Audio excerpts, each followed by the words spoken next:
playing Minecraft and we're stuck in the nether. We'll get out whenever. If you still have a job, then maybe you'll be working remotely. Everything is canceled. Everything is closed cause we're all quarantined. Everything is canceled cause of COVID-19. 3, 2, 1, cancel. Have you heard the news? Everything's canceled. Time to stock up on toilet paper and candles. Lost my job, time to learn how to forage, cause I don't think they will cancel my mortgage. I feel like I've prepped my whole life after years being home all alone Friday nights. 3 years later, we emerged with a cheer with light blindness and an awesome beard. Gotta stay home, don't mind that, but if the internet breaks, there will be blood. And you can't always tell who is sick among us. So we stay far away, we keep 6 feet between us instead of above us. I'm like you, you're like me, we're stuck home with our stupid family. Everything is canceled. Everything is closed cause we're all quarantined. Everything is canceled cause of COVID-19. Lunch dates. Tinder flings. We just named 2 canceled things. A high school dance. Snorkeling. You know what's canceled? Everything. Movies, plays. Emmys, Tonys. The liquor store is drive-through only. Restaurants, concerts. Places is twin. At least we don't have to go to the gym. NBA. NFL. NHL. They're canceled. XFR. What's that? I don't know, but It's canceled. My retirement. health insurance. The election. What? They're canceled. And what's worse, my date with Emma Watson is canceled. I don't think that was going to happen anyway. Shut up. Everything is canceled. Everything is closed cause we're all quarantined. Everything is canceled cause of COVID-19. Kinda makes it better.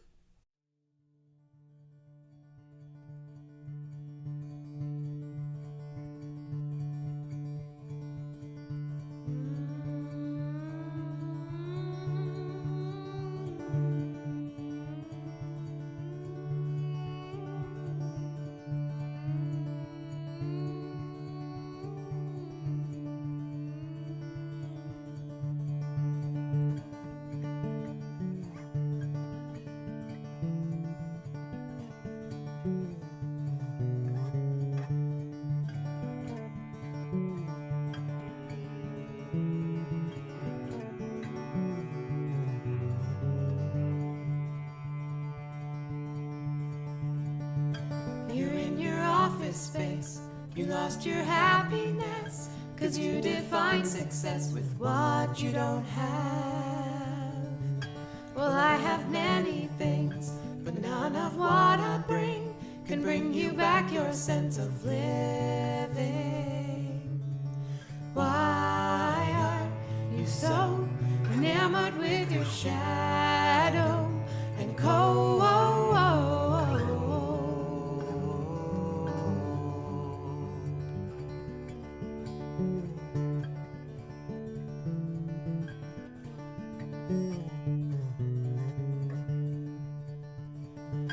You are a brilliant child, the things you used to make, the clay is nothing till you mold it. The dark is beautiful when you can see the light. Oh, can you see the light? Can you hold it? Why are you so enamored with your shadow and cold?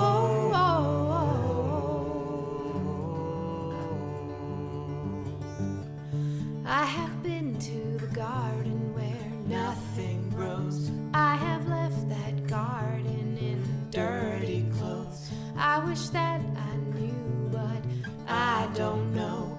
And it's hard to say I love you when you don't.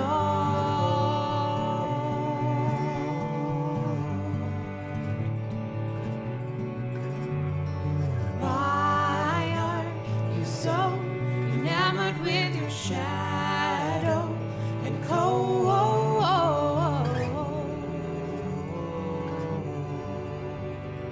Why are you so enamored with your shadow?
We're going live these days.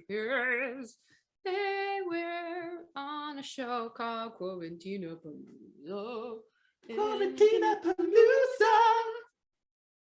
Do we have we been doing this long enough that we need some kind of like Sting going into Sting it. going, yeah, like covered with kittens, but Yeah. like Can we just reuse that same jingle? Quarantinapalooza. Yeah, we could just reuse. Yeah. Yeah, I can steal from my own catalog, right? Yeah, I absolutely. think so. Are we live? Oh, you know what? I don't even have my phone open. I don't know what's Oh going my on. gosh. Well, I'm looking at the chat right now. I just see think some I'm humans. sitting on a couch. And I assume they're humans. chatting They and could be robots. we're doing a We've show. got some kittens. Hi. Oh, we got a Squiffy. Squiffy's going after Bingo Bango's tail. Hi. Yes. Oh, she's Nope. blocked by. She's behind me. Yeah, there she There is. she is. Squiffs. Play with the tinsel, but don't eat it. That's always fun to find tinsel in a cat poop. Mhm. I mean, it's very dangerous. Don't let cats eat tinsel. Don't. But it is. The But most if fun they kind of poop. happen to, you might have fun, exciting, sparkly poop. My favorite kind of poop. Oh, Looks like we are live. we are live. I I'm think the sorry. one on the What am I computer over looking at? there. Oh, just has a I just had to refresh it. Little did Hello. we know the show has Oh, we were started. just being heard and not seen. As it should as, be. as it should be. Hello and welcome everyone to Quarantinapalooza. Yeah. Episode I don't know. 60. We're 60, on 60, wow. baby. Yeah. Yeah. Have we decided we're ending at episode 69? Just to be nice. Nice. Yeah. Yeah. I'm Sarah Donner. I'm Michael McLean. This is Squiffy. This is Ann Bonnie. This is Ann Bonnie. And we are very glad you're here. Who do we got in the chat today? Oh man, Lorraine is here. Hi, Lorraine. Karate Joe, Andrew Feint, Jeremiah. I wonder why he might be watching. Andrew's a poet. Oh, You know who that is. no, I specifically, so Andrew is a poet that we know and love, who I have until just now specifically never learned his actual name because his poet name is or was Or Ink. maybe still he's, is I Ink. don't know. Maybe Yeah, it's all you can let us secret. know. Maybe he's in the witness protection program and we just blew his cover. So I until now specifically So- never learned his name. I've known him for like 10 years. Yes. Okay. Okay. So now you've ruined that for me. Thank you very much. Welcome. Uh, Hello. Hi, Jimmy. Jimmy's here. Jimmy. Aaron is here. All our lovely friends are here. Hello, and welcome to those of you who are just lurking in the background watching the show. We're glad you are here too. We just blew Andrew's cover. He has to move to Iowa. Oh, okay. Oh, damn it. We got a jam-packed show for you today, and I mean jam-packed. There was even more guests that I had, and then I was just like, I'm going to be too anxious with this many guests. But we are super happy to have Tara Shepersky is coming on, and then Lucy Bellwood. I knew her name was Lucy, and I was like, what's her last name? Wait. Look at Zoom. Bellwood. We're going to be chatting with them in a few minutes about their project. And then we also have Martin Isenberg, who is a bass player. He also hosts a podcast. We're going to talk about some jazz and musics Yeah. and podcasts, I suspect. And then we also have, after that, Rhiannon's Lark. And she's going to be playing music for us this evening. And then what? There's more. It just keeps going. This show just keeps on going. As per usual, we have our friends the Damsels of Dorkington, and we will be playing Jackbox games at the end of the evening until Daniel shuts us down. And as always, we have the wonderful Daniel Neruda in the backstage, keeping this show together. Thank you, Daniel. Yeah. So He's how's like the tape that holds my car together, except he's holding this show together. Oh God. I have a really terrible car.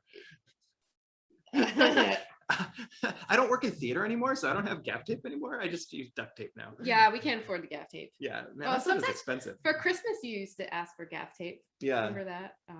yeah. It's been a while. For our wedding, I think I handed out a roll of gaff tape to all the wedding party. Yeah. Yeah.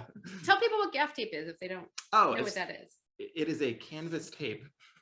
It's very strong, often used in theater and movie productions, I believe.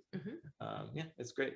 It comes off but easily too and doesn't leave too much sticking behind. It's just a really It's easy to mwah. tear with your hands. It's exactly what you would expect from a $20 roll of tape. Yeah. It's everything.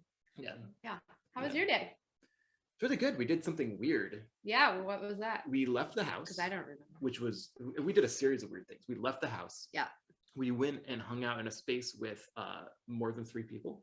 Our friend Diana, who is an artist, was having an open studio day. Yeah.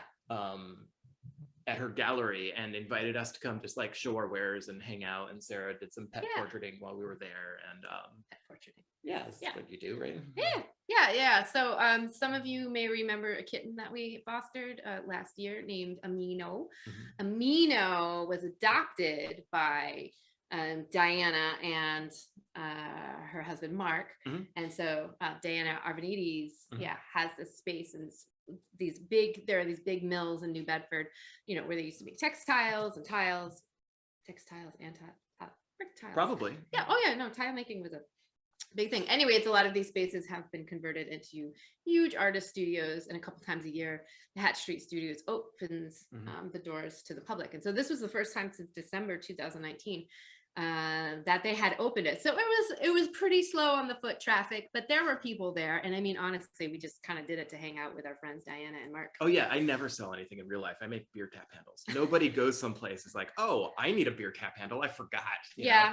Well, no, but we just went there to hang out. But like, I feel like we're moving towards the after times. Like everyone who was there in the space was vaccinated. Yeah. I believe everyone was ahead of me. I still have a few more days to go before I'm like 2 weeks after my second shot, but everyone else there was fully vaccinated. And we were wearing our mask when like customers were coming in and stuff like that, but it was just weird to be like in a space. We could go like kind of in the backstage area of the studio. It's a huge studio, and like hang out and have drinks and like not masks on. Have covered it felt faces. Naughty. It felt weird. I still kept a little distant because I'm not quite there yet, but like it was, I don't know. It felt good. It felt good to go see people. It was nice. Yeah.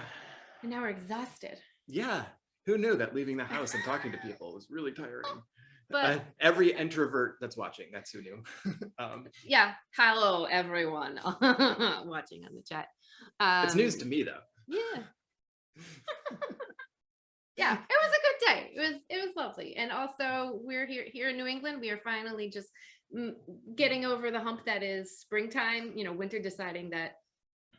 I hate saying that because I always feel like I bring up a nor'easter upon us when I start enjoying the weather a little too much. But I think we're done with snow now. I think, yeah. No, I hope so, because really I have all my plants out in the garden. Like, Karate Joe's asking if any of the tap handles sold. No, I believe one thing sold all day for anyone who is in the studio, and that's because Amanda came to visit and bought some earrings from Diana. Yeah.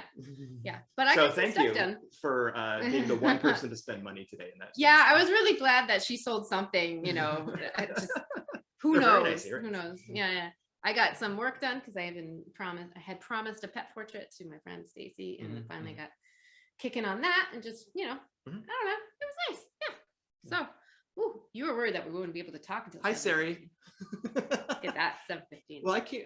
Like I said, I haven't prepared anything for this episode. Oh, I'm not going to play any music because tomorrow I am going to be doing a Stage It show over at stageit.com at 4 p.m. Eastern. So if anybody would like to check that out, it's pay what you can. If you can't, somebody will give you a ride. There's a little system with that kind of website. Yeah, it was one of the first streaming concert websites that I knew about years and years ago. So that I've been doing these, I don't know, 6 or 7, maybe 8 years. I've been working with Stage It, but they have a lot of not that I'm not a legit artist, but they've got like. I think you were just one of the first few people who started using it. Yeah, and I think it's really cool that that's the service like that has survived in the streaming world. It's true. It's true, and like so many like. Nowadays, as an artist, I wouldn't sign up for that service because I would just probably use Facebook or YouTube. But at the time, that wasn't really a streaming. Those weren't really streaming services. At the time, it was cool. It was like, what? You can watch musicians streaming on the internet? And you could put money in their tip jar? Yeah. What? Yeah. So it is like a ticketed tipping kind of situation, which... Yeah. It's come in handy over the past 2020. Yeah. So anyways, check that out tomorrow. We have a really cool musician on next week, Laura Lee Imhoff. Put that out. Awesome. Really excited that she's going to be on. I'm excited now too. I didn't know that. Yeah. Surprise. She's great. Yeah. And we're gonna have an amazing AMA guest. Yes. TBD. Surprise. Everyone can just ask you questions because it's your birthday. Yes, it is also my birthday. Yeah. So the audience is going to interview you. That's my plan. It's not no. Don't say that. Jeez. Are we ready to get going with our beautiful guests that we have Yeah. up and planned? All right, let's preview mode Preview mode just crashed. just crashed. Can they hear us or how's this? Got it. Yeah. Got it. We have our little technology snafus. It wouldn't be. Yay! Welcome, Oh, hey. Tara Shepersky, Lucy Bellwood. Welcome to Quarantinapalooza. Thank you for being here. Hello. Hello. Hi, thank you. Yeah, you're welcome. So good to be here. Yeah, so good to see you. I know Tara from some conventions and some shows on the West Coast. Lucy, I am just meeting, and I'm super fascinated to hear more about your nautical adventures. But right now, we're going to talk about a book you guys are working on. So I was looking at the Kickstarter for Tell the Turning. Oh, hold on. Can I interrupt you a moment? Yes. Can you please introduce yourself to our audience and tell us what you do? Oh, you had a plan for I had that? a plan. Shut up. She's going to keep doing her thing. Consider it done. Consider it shut. The trap was open. It's closed. Smooth intro, man. Wait, that is off-brand for this show. I and know. I'm against it. I prepared. I'm sorry. Carry on. So, Tell the Turning is a volume of poems by Tara K. Shepersky and ink and wash illustrations by Lucy Bellwood. And it's going to be published by, I guess, a company, a publishing company, Board Wolves, a micropress run out of a cabin in the Polish Highlands. And reading through this Kickstarter, the niche and the, I have so many questions. So anyways, Tara, We're here for that. yeah, tell us about yourself and the inspiration for this book and how you and Lucy came to collaborate on this. That was Sure. really smooth. Thank you. It was really smooth. Carry on. I'm Tara K. Shepersky. Just Tara is what you call me, but I always keep the middle initial in print. I started, so the book is called Tell the Turning, and it is a book of poetry. And I have been working on it for 3 years, maybe. I'm not sure. I don't have great chronological recall. So let's say a few years, a few seasons. I kind of think in seasons of the year and of the day. So, and that's very much what the book is concerned with as well.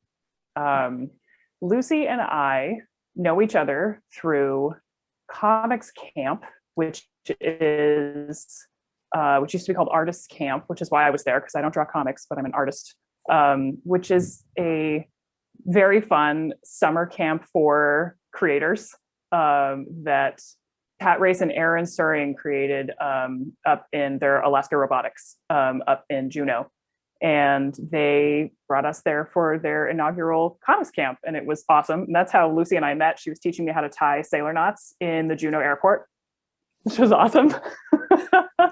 And you think Practicing is this kids' like heads. kids camp or grown-up camp? Or Grown-up camp, very important. Good point. Yeah, grown-up camp. It's a reversal on the standard model of having a convention where you have like 90% being on the show floor, having to schmooze with people and like run yourself ragged, and 10% getting to actually see your friends and connect with your community. And they were like, what if we did 1 day of convention, 3 days of everybody goes to the woods and sleeps in cabins and has conversations about craft, and like we teach each other stuff and we have workshops, and it's a mix of like local artists, because Juneau has an amazing culture scene, and then people coming in from out of town and bringing all of their energy and know-how. And so it's like it's grown into such a beautiful thing.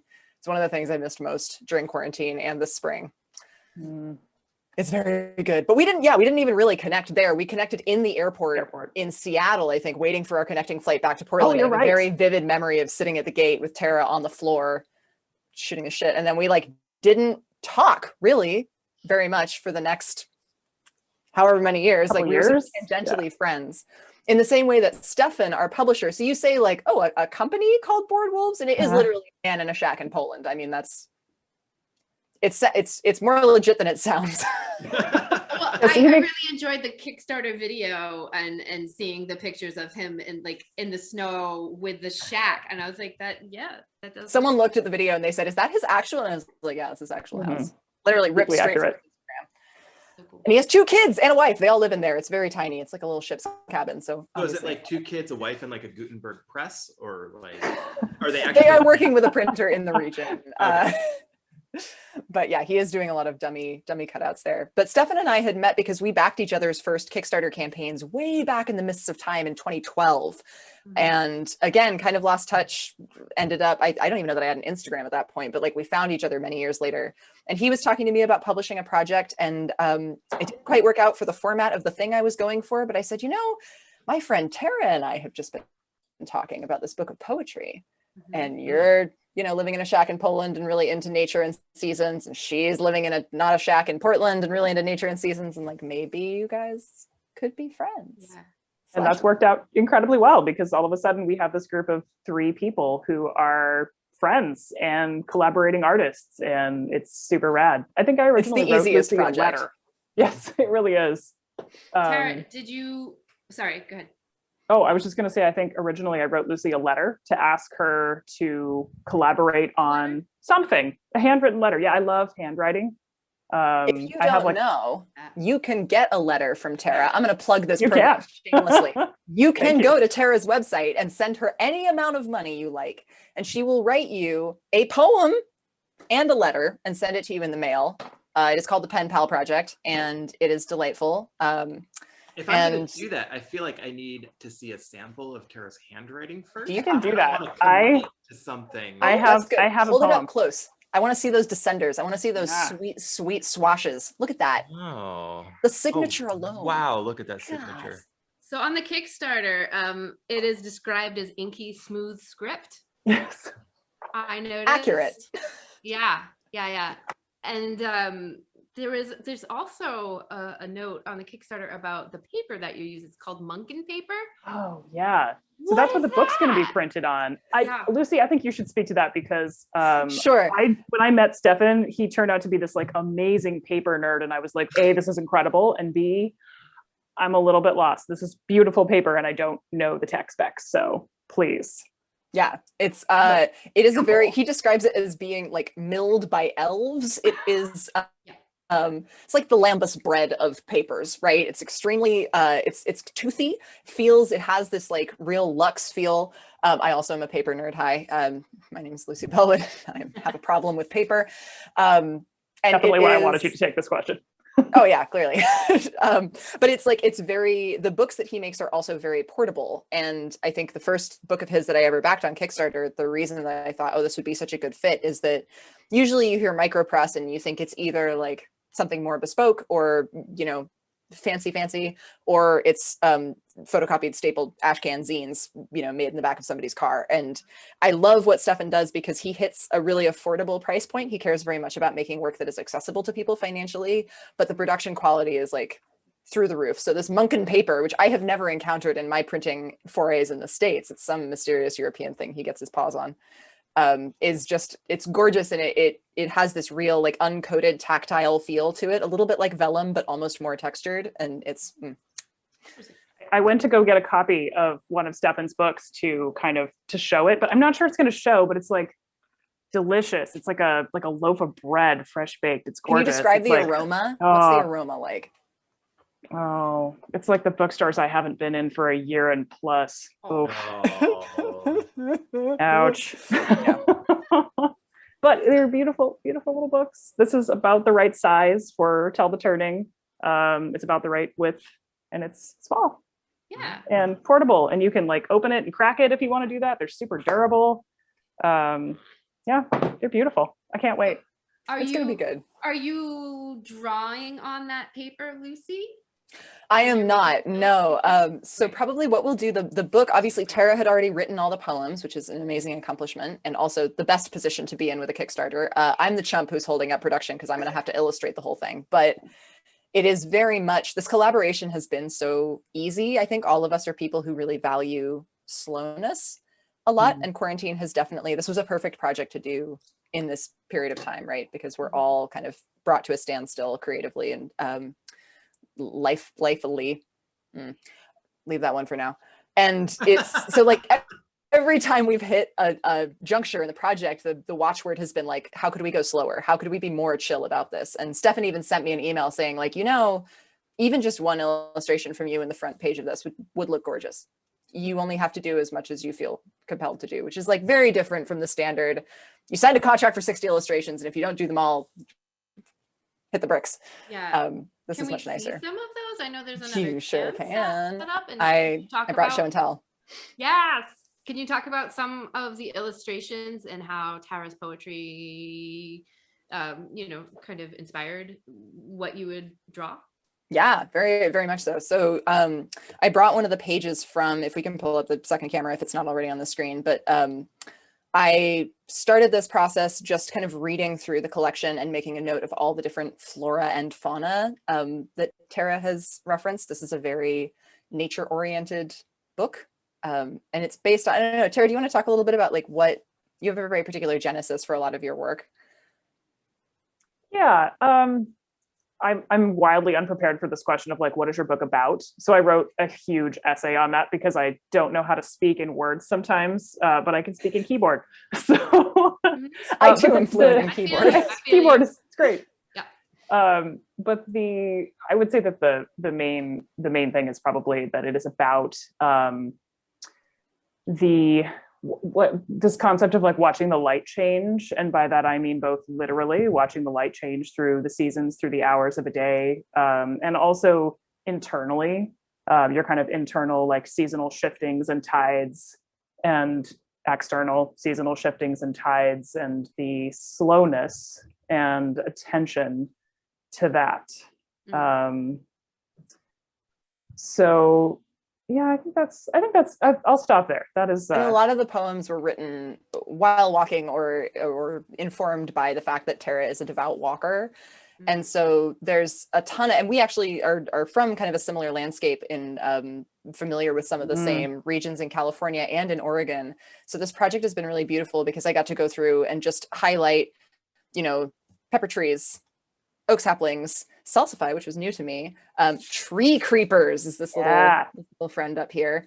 And barn owls, of which we have a few, spotted towhees who are rampant in the garden right now, and then mussels and sand dollars. And this particular landscape of fields, which Tara does a lot of walking in, but to my mind, my parents are both from the UK, I'm a dual citizen. And so this to me is like very reminiscent of hedgerows that were dear to me as a child, going back to England. So it's a book that's been just a pleasure to work on because it's just a matter of sort of illuminating a landscape. And I think there's something really beautiful about being able to draw something as an act of attention and almost an act of, I don't know, prayer. Prayer is a complicated word for a lot of people, but I do find that drawing things commands a degree of presence that is hard to replicate for me if I'm doing other things, right? It's not the same as taking a photograph. And I think to draw something is to know it intimately and then to be able to sort of conjure it and name it, which is a lot of what I think Tara's poetry is really beautiful at, even for people who might not be familiar with that specific landscape. This is one reason I wanted to work with Lucy. That sensibility matches perfectly. Look at these. So were you using pen, ink? Yeah, these are. Wash. What does that mean, a wash? So a wash is usually, I use these water brushes, which I absolutely adore. They are, I don't know which camera is better to hold these up to, but I'll hold it up to the big one with my face. So it's basically a hollow bodied pen with a nylon bristle at the end, and you can fill it with clear water if you're working in watercolor, which I do for color comics. And then for ink wash, it's literally the same pen, but it's full of a like gray, and it's basically black ink diluted with water, right? And it produces, I'm just going to deface this really quick. It produces a sort of, gray liquidy line. This is small probably on the camera. And this pen is very old. And so sometimes you got to like really grind on the body of it. But usually you can produce a little bit of pressure on the barrel and then it creates this calligraphic line. For inking these, I use a variety of pens. I'm really fond of these Japanese felt tip brush pens that are, it's a zoom. Okay, great. Then we'll hang out here. So this is a Kuretake felt tip brush pen. It's just a You can see there's a little nib here. And it produces a really lovely line with some variation. You can go kind of thick and thin, but it's also a little bit more controlled than some of the bristlier brushes. Oh, this is actually another one that I filled with an ink wash. So again, you can see it's something that produces a gray tone. But yeah, this is it's a mode that I've worked in for a long time, and I have done a lot of projects that draw on this like pretty simple, non-full color approach. I was kind of unnerved a couple of years ago. Someone was like, do you ever do stuff in color? And I was like, yeah, all the time. And then I looked at the last however many things I'd released and was like, oh, I guess you wouldn't think that from what I'm sharing. Yeah. What? Just real quick. What are some other comics that you've worked on? Do you have? Yeah. The last two sort of book length things that I released, also Kickstarter projects. The most recent one was called 100 Demon Dialogues, which is a collection of 100 comics about learning to cohabit with one's inner critic. They are funny and I hear incredibly relatable to other people, which surprises me because, you know, anytime you air your dirty imposter syndrome laundry, you assume that nobody else is going to feel the same way. And of course, Can confirm, does. very relatable. Yeah. Yeah. And then the book before that has nothing to do with it and is in color. Thank you very much. I did not color it though, so I'm not making a strong case here for myself. But the previous book is called Baggy Wrinkles, and it's a collection of comics about my previous life as an 18th century replica tall ship sailor. I say previous life, I realize I have to be careful with that because especially in the town that I live in now, people tend to look at you and be like, oh yeah, I love past life exploration. Yeah, we should really, like, no, not. No, you just literally did this a few years ago, right? Yeah. Yeah, this was like, you know, starting in 2007. Yeah. Tara, you talk about your book, well, or I don't know if you wrote the whole preamble on the Kickstarter, but you described it as a hymnal and an almanac, as well as, you know, the poetry. So how is it like an almanac? So that's actually, all of that copy was written by Stefan, our wonderful publisher, who is also a poet. So that is part of why all of his language is beautiful and lyrical. And he's also just very exuberant and joyful. And the hymnal and almanac comment is something that he said to me pretty soon after we met. And Lucy had asked my permission to send some of the poetry that she and I were talking about, which is half of this book. The half of it is called Low Tide Book. And we sent that to him. And this is one of the comments that he sent back, talking about how it was a praise song, it was a hymnal, and an almanac wrapped into one thing. And I think the almanac comment is to do with the seasonality of the book. And it's almost, there's something of a record in it, a record of specific walks, specific seasons, specific thoughts. And there's something of not prediction, but awareness of some of the things that are to come on a larger seasonal scale, climate catastrophe. It's not a main focus of the book, but it's definitely present. So I think that's a large part of where that comes from. It's one of the things I appreciate about it is that it's not, I think often when we talk about like pastoral or nature-based writing, that it's very, it can be very kind of it's escapist maybe, or and I think anyone who's attached to the natural world right now is like, you're really inhabiting a duality a lot of the time between being very present and celebrating what's here, and then also just carrying an enormous awareness of what we're up against and what's to come. And I love that the book doesn't shy away from that, but also you've described it as a collection of things to companion you. And I love that construction because I think that's what all the best books do, is companion us through difficult times and give us tools to consider stuff as we're moving through it. That is how all the poems were written. They were written as companions for me. And then I found through sharing them that they were not only for me. So now I want to share them a little bit more widely. Tara, do you read your poems aloud, or do they best reside on the page? Oh no, poetry is both, for sure. There's a visual element to it always, but it's also begging to be read aloud. Can you speak us a poem? Absolutely. I don't know. Do you want? Okay, let me think about categories though. Not categories, but like descriptors. I want a poem that's a companion.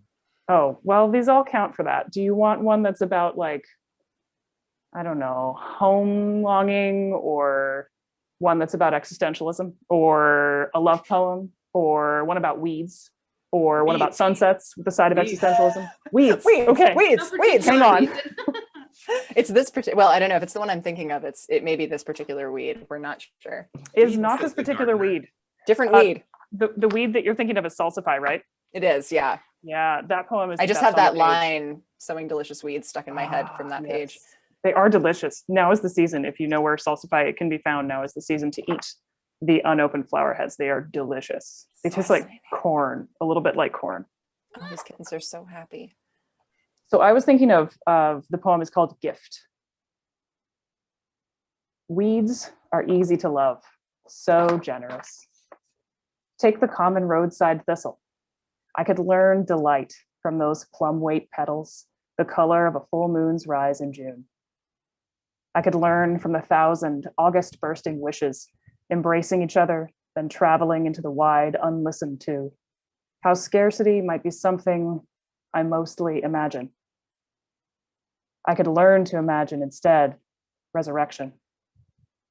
Spines crumpled, fine straight carriage, kneeling to death come timely, easing the will downward into soil, shaping a stretched silence nobody wanted. Winter carries, when I cannot, trust in some kind of spring. That was a little bit darker than I was expecting, actually. They're not all like that. Right? That's how you do You it. guys, kittens That's now. beautiful. love it. Thank you. So Lucy, Beautiful. Lucy, what does that make you think in terms of illustration if you were to illustrate something for that? So the first pass on this, I think what's, again, like in the almanac-y kind of sense, I would love for people to read these poems and have some kind of accompanying identifying factor, right? So reading through that the first time, I just have this big list in my notes that's like every single plant and animal and bird that is referenced in the collection. And I don't know that it's all going to be a one-to-one, there's a thistle in this poem, here's a thistle. We did it, a thistle. I mean, drawing a thistle is no mean feat. I was looking them up and was like, oh, there's so many tiny fiddly little stamens and things. Are they stamens? I don't even know. You But draw those August they're- bursting wishes. That's a lot. Yeah, there's a lot of bursting, it's very evocative. But I will say that one of the things that I've really enjoyed about this process that I didn't anticipate is that because the illustrations that I started with when I was just deciding to come up with something that we could put on the Kickstarter as sort of proof of concept was making visual representations of something Tara does habitually, which is called a field offering. Maybe you want to define that quickly for people. Sure. A field offering is like a gift of thanks for a landscape that you have been part of, however briefly. They actually started as beach offerings. So I would go to a particular beach and spend some time there, usually alone. I'm a solitary and I spend a lot of my time alone. And I would pick up things as they were sort of offered to me, a shell, a piece of rack or rock, something like that. I would pick them up as they were given. They feel given. And then I would go find the perfect spot, and the perfect spot also offers itself. Usually it's somewhere that it'll be erased by the waves soon. And then I would make a picture, just make a piece of art, and then leave it. It's a type of prayer, an offering to the place, an offering back. And then they became field offerings as well, as I do not live near the ocean. More's the pity. I know, it really And, is. I miss the sea. Yeah, but you get to have both, right? I can be the ocean going contingent for now. I've always imagined that you did live by the ocean because I do follow. I follow Tara on Twitter, and she does post, photos and just beautiful pieces of what she's doing that day. And I've always imagined like some salty air, some marshy, salty air that you've been around. I didn't realize that you weren't that close. It is part of my heart and my being, so I'm sure I carry it with me to some extent.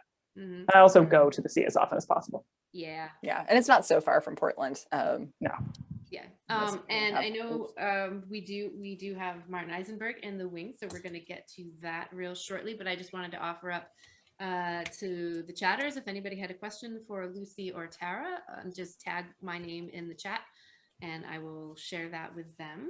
Do you have a question? Yeah, I mean, I just want to talk about the Kickstarter a little bit. Is it still running? Yes, It's still running. for another week. It closes on Saturday, Mm-hmm. I believe. So we have a leisurely continued week, and as we had hoped, that funded very quickly. There was a Yeah. stamped 74 Congratulations. people who just like Yeah. jumped in. Yeah. And it was, I mean, Stefan has run campaigns before, and I have obviously as well. This was Tara's first, and I think in our run up, there was a lot of discussion of like, well, are we going to need to do and we tried to approach it again in a very like, there are enough people who want this made. Let it be what it will be. And it's been the most relaxing Kickstarter I've it ever really been has. involved in.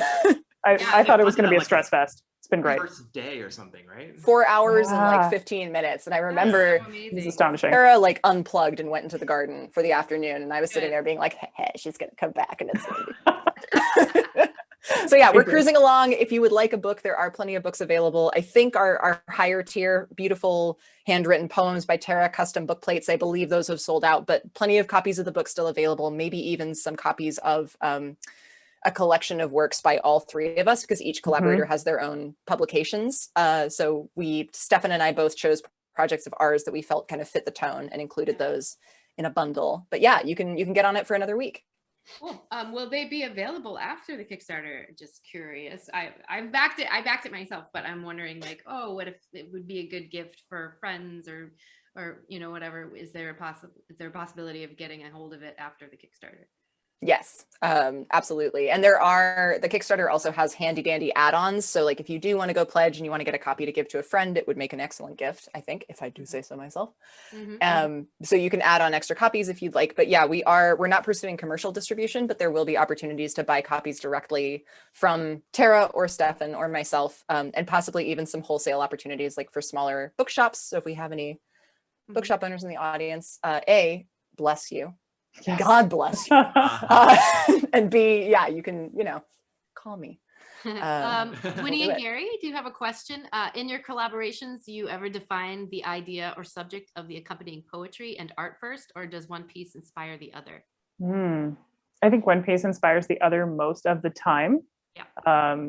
We have also done, some just for play fun collaborations, and we've done it the other way around, where a drawing of Lucy's inspires a poem. So that's true. When we first started on this for another project of mine that's not coming to fruition yet, but we traded back. God, I completely forgotten this book has eclipsed the origin story entirely. But yeah, we started out doing something where there was some trading back and forth of like me having done some art, and then Tara would bring me a poem, which is like, again, I highly recommend her pen pal project, because when somebody just like brings you a poem about something, it's very special and cool. But yeah, for now, it's much more, especially for this book, I think.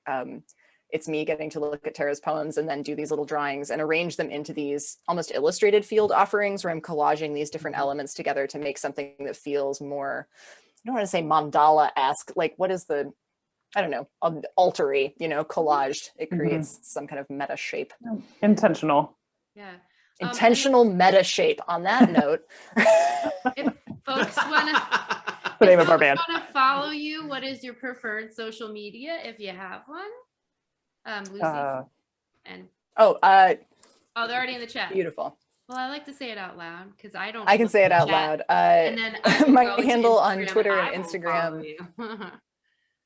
Yeah, my handle on Twitter and Instagram is LuBellWoo, LUBELLWOO. I'm semi-active there these days, but I blog a lot more, and my website is lucybellwood.com. My Patreon is patreon.com/lucybellwood. Those are the places that I find myself investing the most energy these days. All right. And I am on Twitter. I am PDX, like the airport call sign, PDX Persky. This is from way before I was like a professional writer of any kind. So I just, like you had that weird email address in high school. I have that weird website. So it's PDX Persky. On Twitter. It is also pdxpersky.com, and that is where most of everything goes out. I have a Patreon, which is Tara K Shepersky, and I think my Instagram is TKSPDX. Lots of PDX going on here. Yep. I just say this. I want people to tell me so that I can go in, because I won't go into the chat and figure it out later. Yeah. That's my idea. It's good to know yourself. That's right. Oh, there we go. Okay, I followed all the things. Yeah. And there is a link in chat right now to be part of your pen pal project. So. Yep. Oh, lovely. Yes, I would love pen pals. I love handwriting and talking to folks from all over the place. So please feel free to write me. Yay. Well, Tara and Lucy, thank you so much for joining us this evening. Good luck with the rest of your Kickstarter. I'm so glad that you don't have to worry about funding and everything. That's such a nice. It's great, and this is feels also good. our one and only press junket event, and it has been completely easy and also pleasurable. So thank you for making this a continuation of how relaxing this whole project has been. Absolutely. Well, thank you very much. I can't wait to get the book, and maybe we'll have you back. Yeah, when is the book scheduled to be released for the Kickstarter backers? I want to say late September, maybe early October. Okay, yeah, great. I was like, will we still be doing this? We'll see where we're at that point. We won't hold you to anything. Yeah, no, We'll be doing something. Day by day, sweet Jesus. That's what my mom always said. You'll have to come from one of our house concert series and just read some poetry out loud. Yeah, we'll go hang out on the Charles W. Morgan. We can have a whale of a time. Charles Morgan, yes. Okay. I love it. On that note, now I really have to go because I can't. Okay, so the next I made a bad pun show and is about ships. Thank you so much for coming over and hanging out. Thank you all. Yes, thank you. Go check out the Kickstarter for Tell the Turning. I am super excited to get my little book. And I can already think of a handful of folks that I know who love to take long walks in the woods that I think would really enjoy that book. So I'm gonna make a little gift out of that. I can think of some folks. So who are we got next? We have Martin Isenberg. Yes. What was your weird email address, by the way, in high school? Oh, my first email address was my AOL address when. Oh yeah. Remember when they used to send out the CDs, like 40 free hours of internet or whatever? Yes. I tried to put in potted plant at AOL, but it was too many letters, so I ended up with potted plant, and so that was my first. Potted plant. Yeah, it was just like, look, who knew the internet was going to stick around? And then after that, it was the Fashion Club at Hotmail. I think that I met you when you still had that. I still had the. Okay. All right, we're gonna cut to a video. We'll be back in a couple minutes. Okay. The kittens are like, oh, that's cool. That's cool. Hi. Hey, little Oh, hi. Oh, little ones. Look at these little things. They just want to pile on top of us. Just very hot too. Okay, we will keep. All right. Keep on being cute. Daniel says you need to keep being cute here. The balloons. Doubloons. Chomps. Oh man, I bet Tara and Lucy would have good names for kittens. Mm-hmm. Oh, we came up with some good ones today at the art place. We're on Moods. Have good names for kittens. Mm-hmm. Oh, we came up with some good ones today at the art place. We're on Moods. Moods.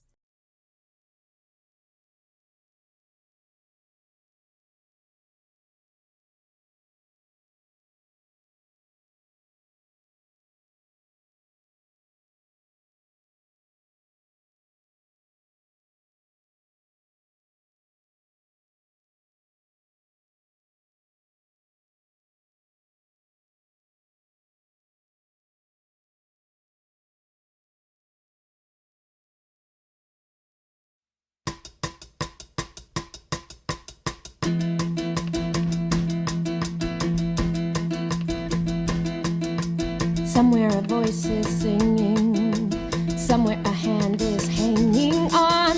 Everyone's sick of sitting, staring at screens and waiting on all those promises they made. I'm so sick of this charade. There is a kinder future. There is a home that's just beyond. We're gonna tie the sutures. We're gonna overcome the odds. All these promises we made. Looking forward to the day when we can touch, when we can laugh, when there is hope that we can cling to. Somehow the drops will never enough. I need a song that I can sing to.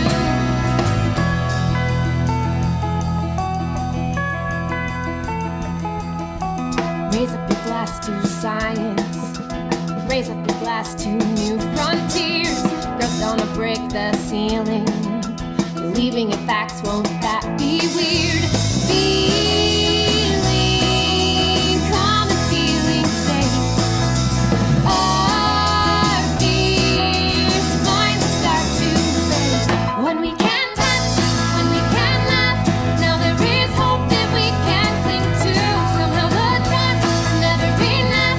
I need a song that I can sing to.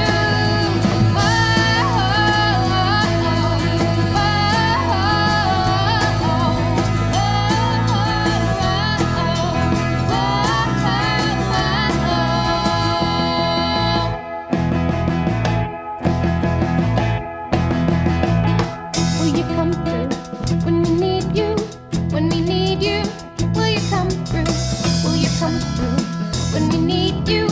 When we need you, will you go to great lengths? Be the one we need someday. Soon we're gonna see that we can touch, that we can laugh. There is hope that we can cling to. When we can touch, when we can laugh, we have a song that we can sing to. Yeah, we can touch, yeah, we can laugh. There is a hope that we can cling to. When we can touch, when we can laugh, we have a song that we can sing to.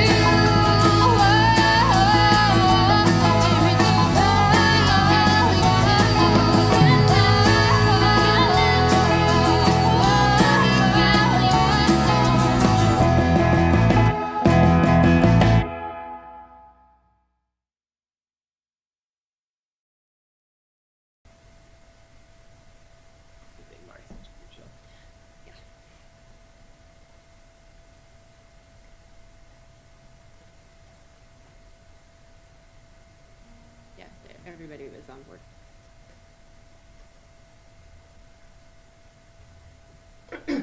Surprise.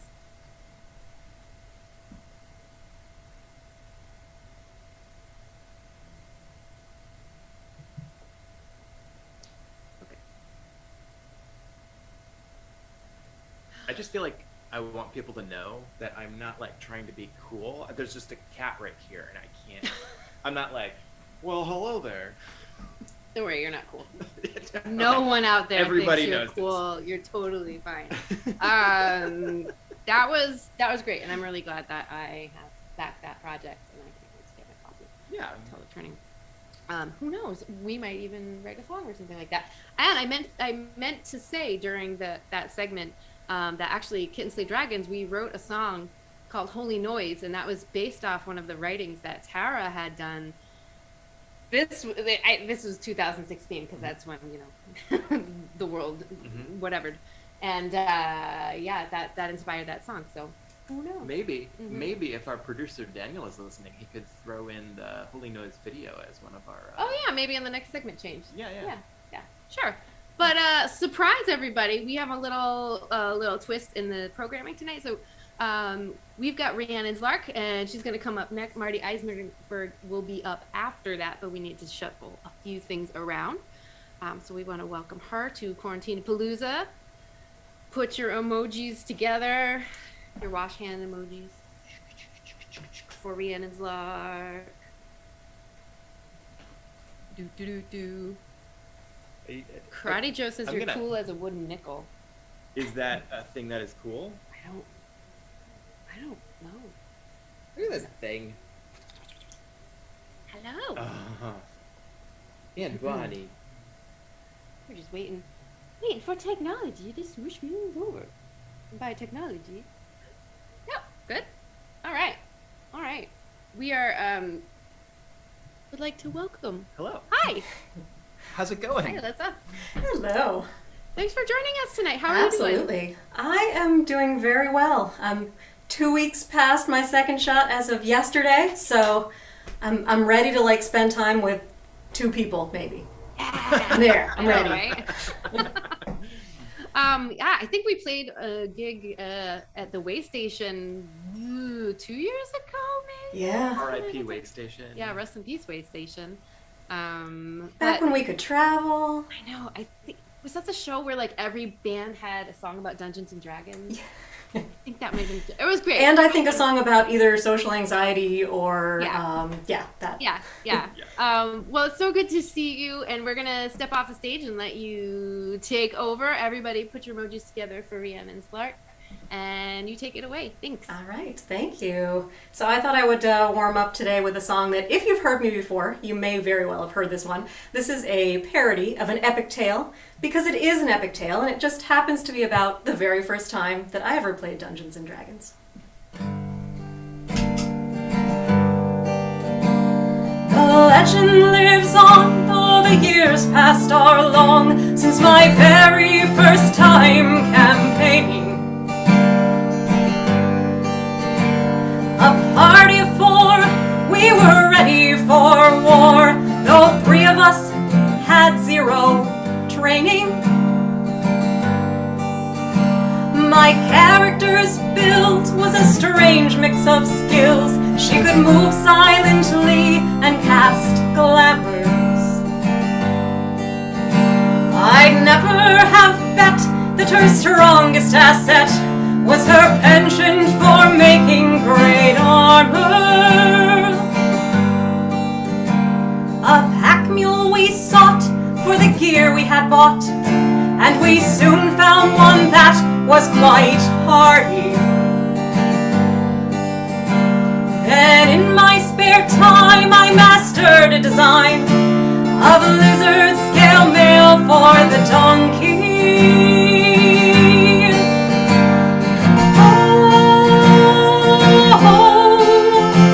It's Joe, the armored donkey.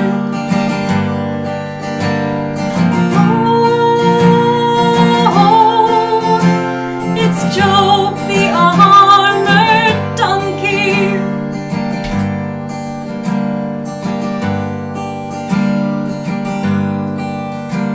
Our first mission in, there's a river to swim, and we fret over whether Job will sink. His light lizard mail lets him ford it quite well, but he brays as he reaches the far bank.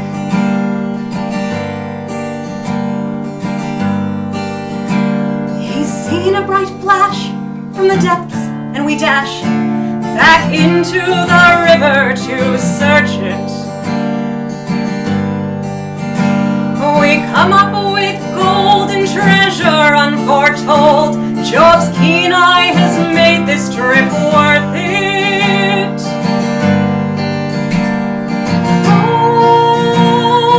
Oh, we're rich thanks to Job the donkey.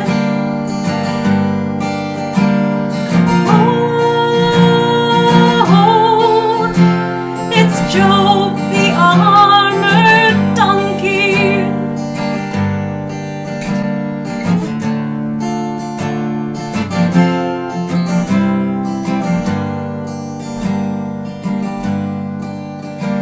It's not long at all till we're caught in a squall, and we have to make camp in the open. We awake in the night, 50 orcs we must fight, and Job's hobble we see has been broken. The orcs come en masse, 10 to each one of us. Their arrows will take us life and limb.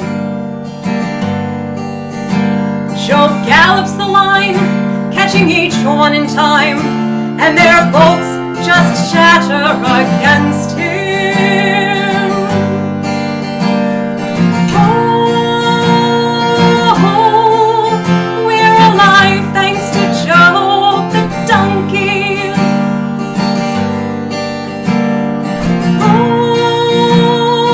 Oh, it's Job the armored donkey.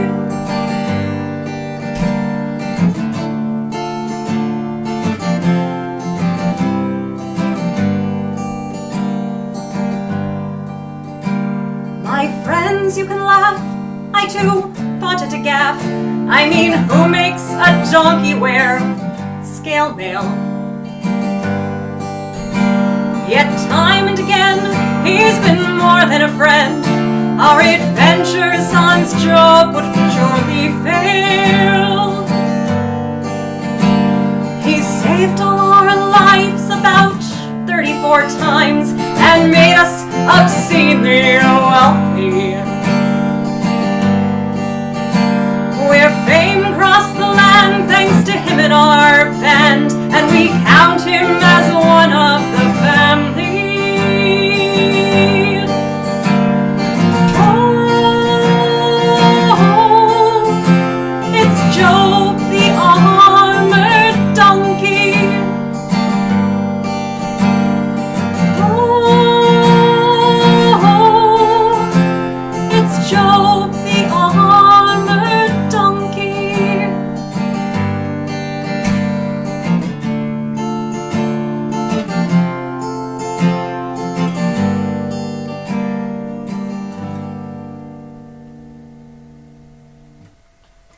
So if you're curious what an armored donkey looks like, he looks like this. This is Job, my steadfast companion. So that song, that came off of the Sky Full of Phoenix album. Take my reverb off for a second while I talk. That was a bad idea. Let's try that. And that was the first full-length album that I released under the Rhiannon's Lark name. This next one is brand new. I just released it to my Patreon patrons last month, I believe. This is called House Rules.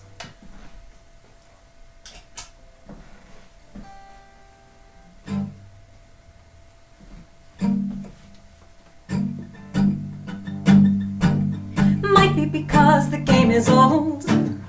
Playtesting wasn't quite the same back then. I reread the instructions and we made some deductions, but it's still not clear. Now we're faced with a choice. I can't find the answer on BGG. We can stop barely halfway, but I've taken a survey and I think it's time for house rules. They're just tools to enhance our enjoyment of the game. Let's be plain, I don't care what you say, you're in my house now. Might be because the game is flawed. One player always ends up snowballing. There's no catch-up mechanic, now her lead is gigantic, but we can't just quit. Still got about 2 hours to play. We all sit here wondering what's the point. Games don't have to be equable, but this one's inflexible. I think it's time for house rules. They're just tools to enhance our enjoyment of the game. Let's be plain, I don't care what you say, you're in my house now.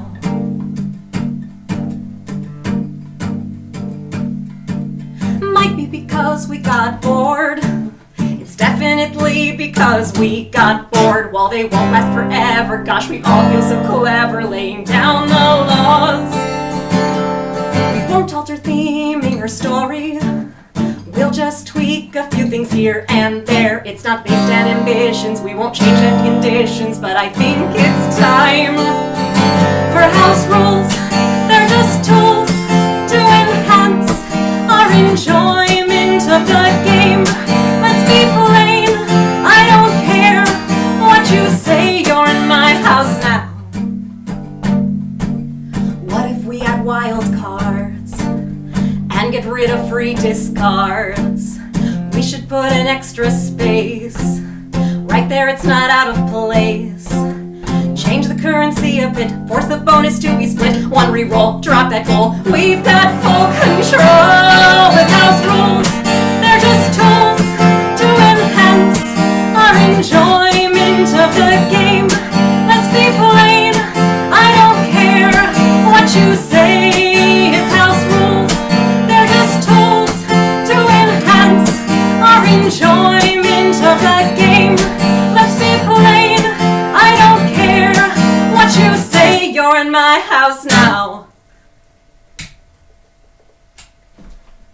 you. All right, so this next one, I was watching the previous segment and listening to a story about doing a piece of art or an offering on the sands of the near the ocean and letting the waves come in and take it away. This next song was actually inspired walking along the ocean on the west coast, and I saw this little, I'm going to call it tide pool, but let's say puddle, that was left behind from the tides. I thought, you know, what if a kraken lived in that little puddle? And he wouldn't be this great fearsome beast. He would be this tiny, adorable thing. And I wrote a song about it. That's what I do.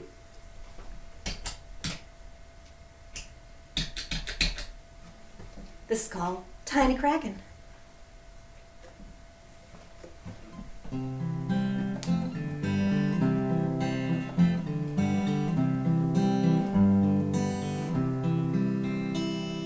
Tiny Kraken, you are so adorable, makes me want to sigh and coo.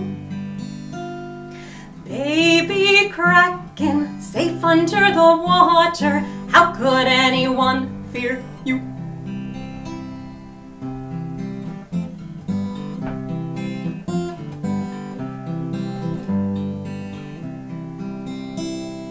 Little Kraken, exploring your tide pool, your first teeth have just come in.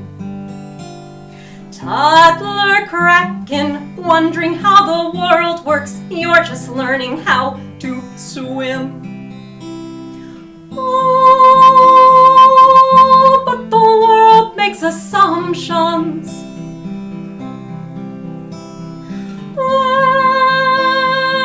When you've got a big head and tentacles,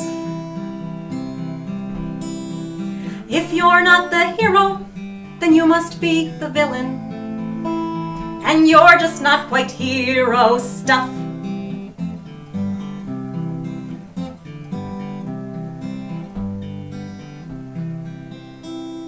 Gangly Kraken, awkward with the other fish, fitting in is hard to do.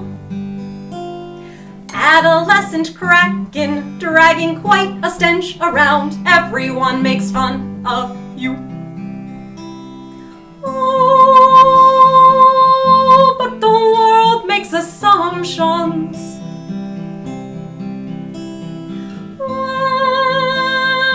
When you've got a big head and tentacles, if you're not the hero, then you must be the villain. And you're just not quite hero stuff. Full-grown Kraken, now it's time to prove yourself. You know what they all expect. Adult Kraken, chaos follows in your wake. Men and ships alike all wrecked.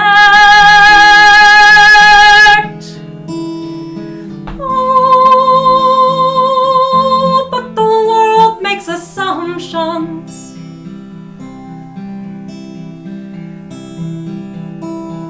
You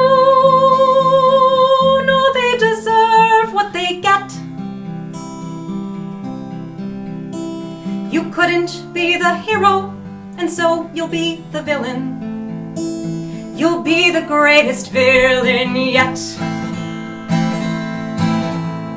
Decades of despair all across the seas, 20,000 leagues saw the Lord of the Rings. Stout men's hearts will slacken when they hear, release the Kraken! You'll be the greatest villain yet.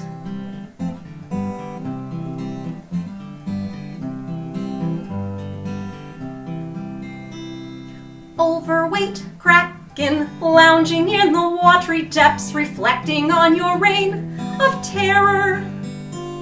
Geriatric Kraken, ready for your quiet years, put to rest the world's great error. Oh, when the world makes assumptions, you know they deserve what they couldn't be the hero, and so you were the villain. You were the greatest villain yet.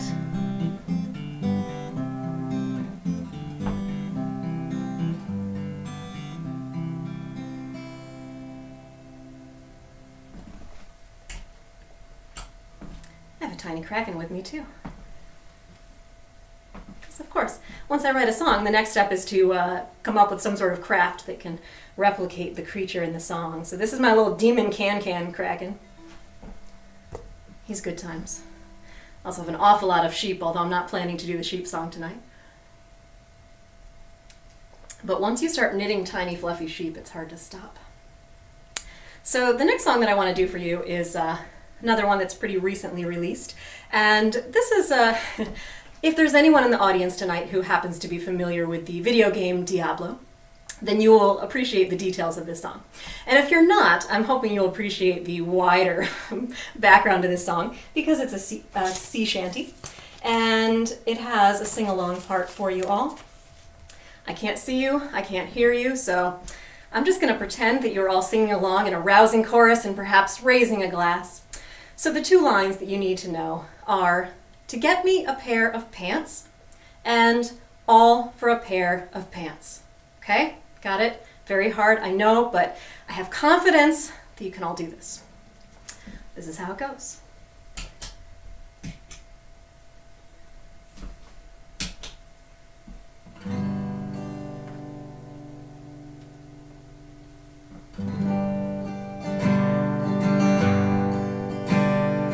Material sent me on bounties today to get me a pair of pants. Cursed chest to cleanse and demons to slay, all for a pair of pants. The pants, there's a chance for legendary pants. Oric, he sent me on a rift run today to get me a pair of pants. Tempt the Rift Guardians to come out and play, all for a pair of pants. The pants, there's a chance for legendary pants. Took my blood shards to Kadala today to get me a pair of pants. She left me with nothing but junk and dismay, all for a pair of pants. The pants, there's a chance for legendary pants. I asked Sultan Cool for an upgrade today to get me a pair of pants.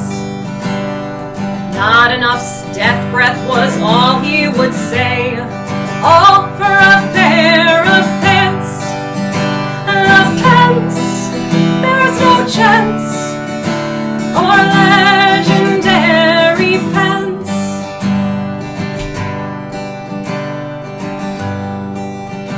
I caught up with one treasure goblin today to get me a pair of pants. He dropped green loot and I shouted, hooray! All for a pair of pants. The pants, there's a chance for legendary pants. Oh, Book of Cain, give me good news today. Get me a pair of pants. Blackthorn's jousting mail, it revealed I turned gray. All for a pair of pants. The pants, there's a chance for legendary pants. Brought my misfortunes to Hadric today to get me a pair of pants. All magic pants at his feet I did lay, all for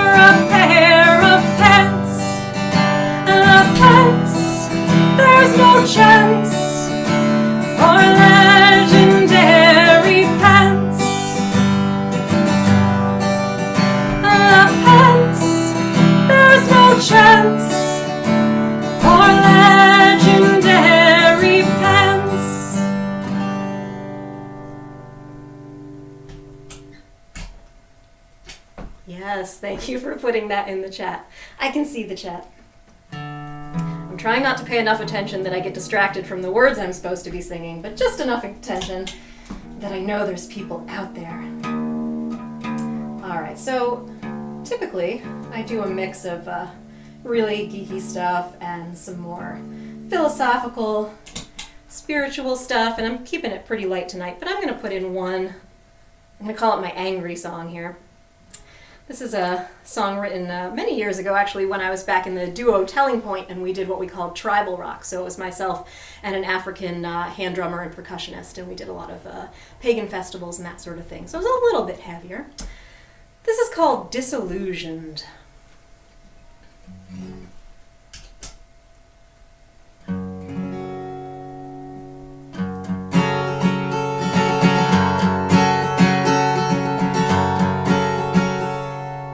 Turn that down because it's about to get louder.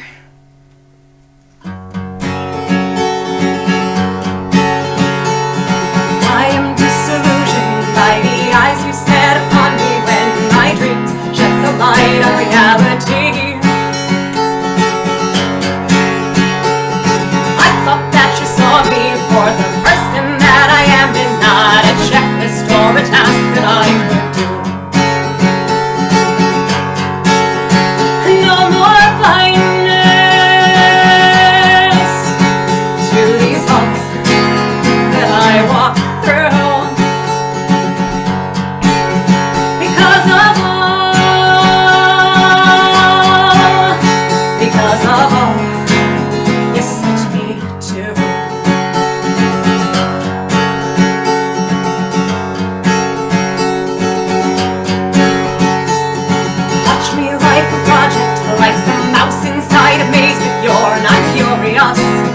Which path I'll choose.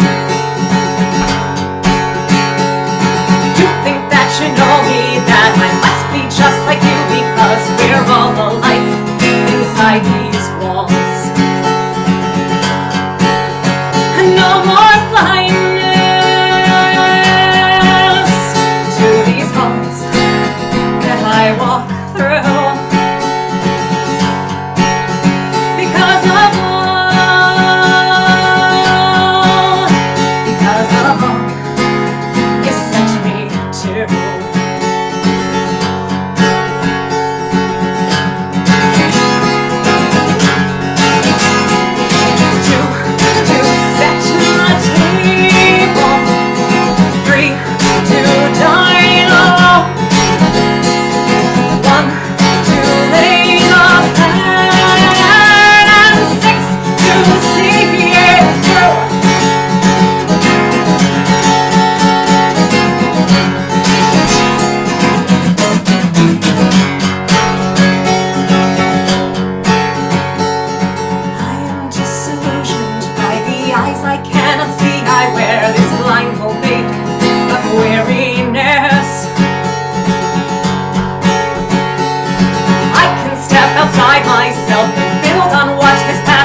battle won.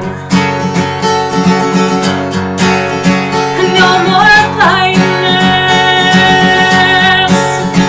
to these halls that I walk through.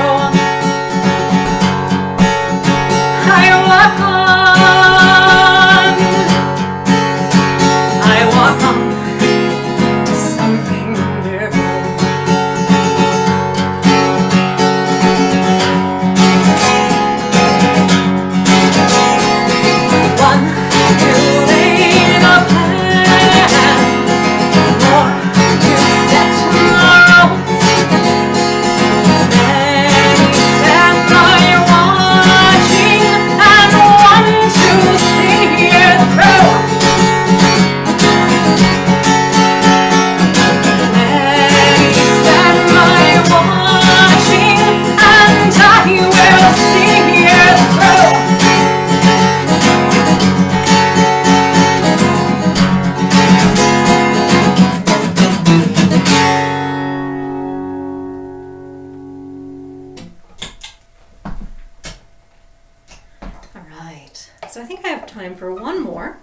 So for those of you who are listening and not checking out the chat, you can find me at pretty much anywhere /Rhiannon's Lark.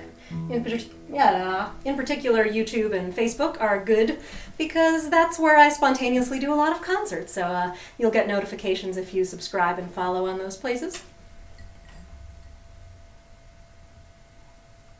I'm also offering some bonuses over the next week. I'm doing a little Patreon growth campaign, and that runs through the 23rd, so just over a week from today.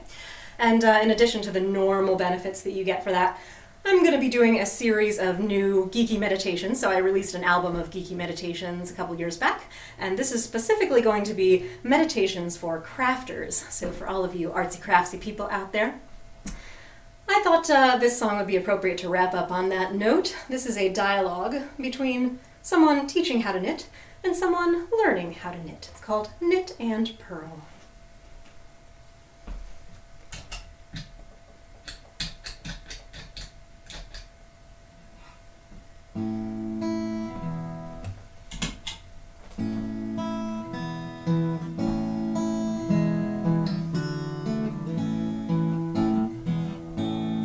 Knit and purl, knit and purl. It's as easy as knit and purl. Just knit and purl, knit and purl. You can make anything in the world if you learn to knit and purl. But what about the increase and the decrease and the slip, knit, pass, slip, stitch over? Knit and purl, knit and purl. It's as easy as knit and purl. Just knit and purl, knit and purl. The socks, the sweaters, and the scarves unfurl when you learn to knit and purl. But what about the increase and the decrease and the slip, knit, pass, slip, stitch over? Yeah, what about the increase and the decrease? And what the heck is in charge of? Knit and purl, knit and purl. Pick up your needles and give it a whirl. Just knit and purl, knit and purl. Don't be such an ungrateful churl. Be quiet, now knit and purl. But what about the increase and the decrease and the slip, knit, pass, slip, stitch over? Yeah, what about the I cord and cable needles and the Fair Isle Christmas reindeer? I'll throw my needles in, it's just a bit too much. Now I've got way more yarn than I've got self-control. I'll throw my needles in, it's just a bit too much now. Started out simple, then I went down the Ravelry hole. Purl and knit, purl and knit. There's no reason for you to quit. Just purl and knit, purl and knit. You're acting like a real piece of... Shut up, just purl and knit. All right, thank you so much for having me, to Sarah and the crew. It was wonderful to be part of the show tonight. It never took.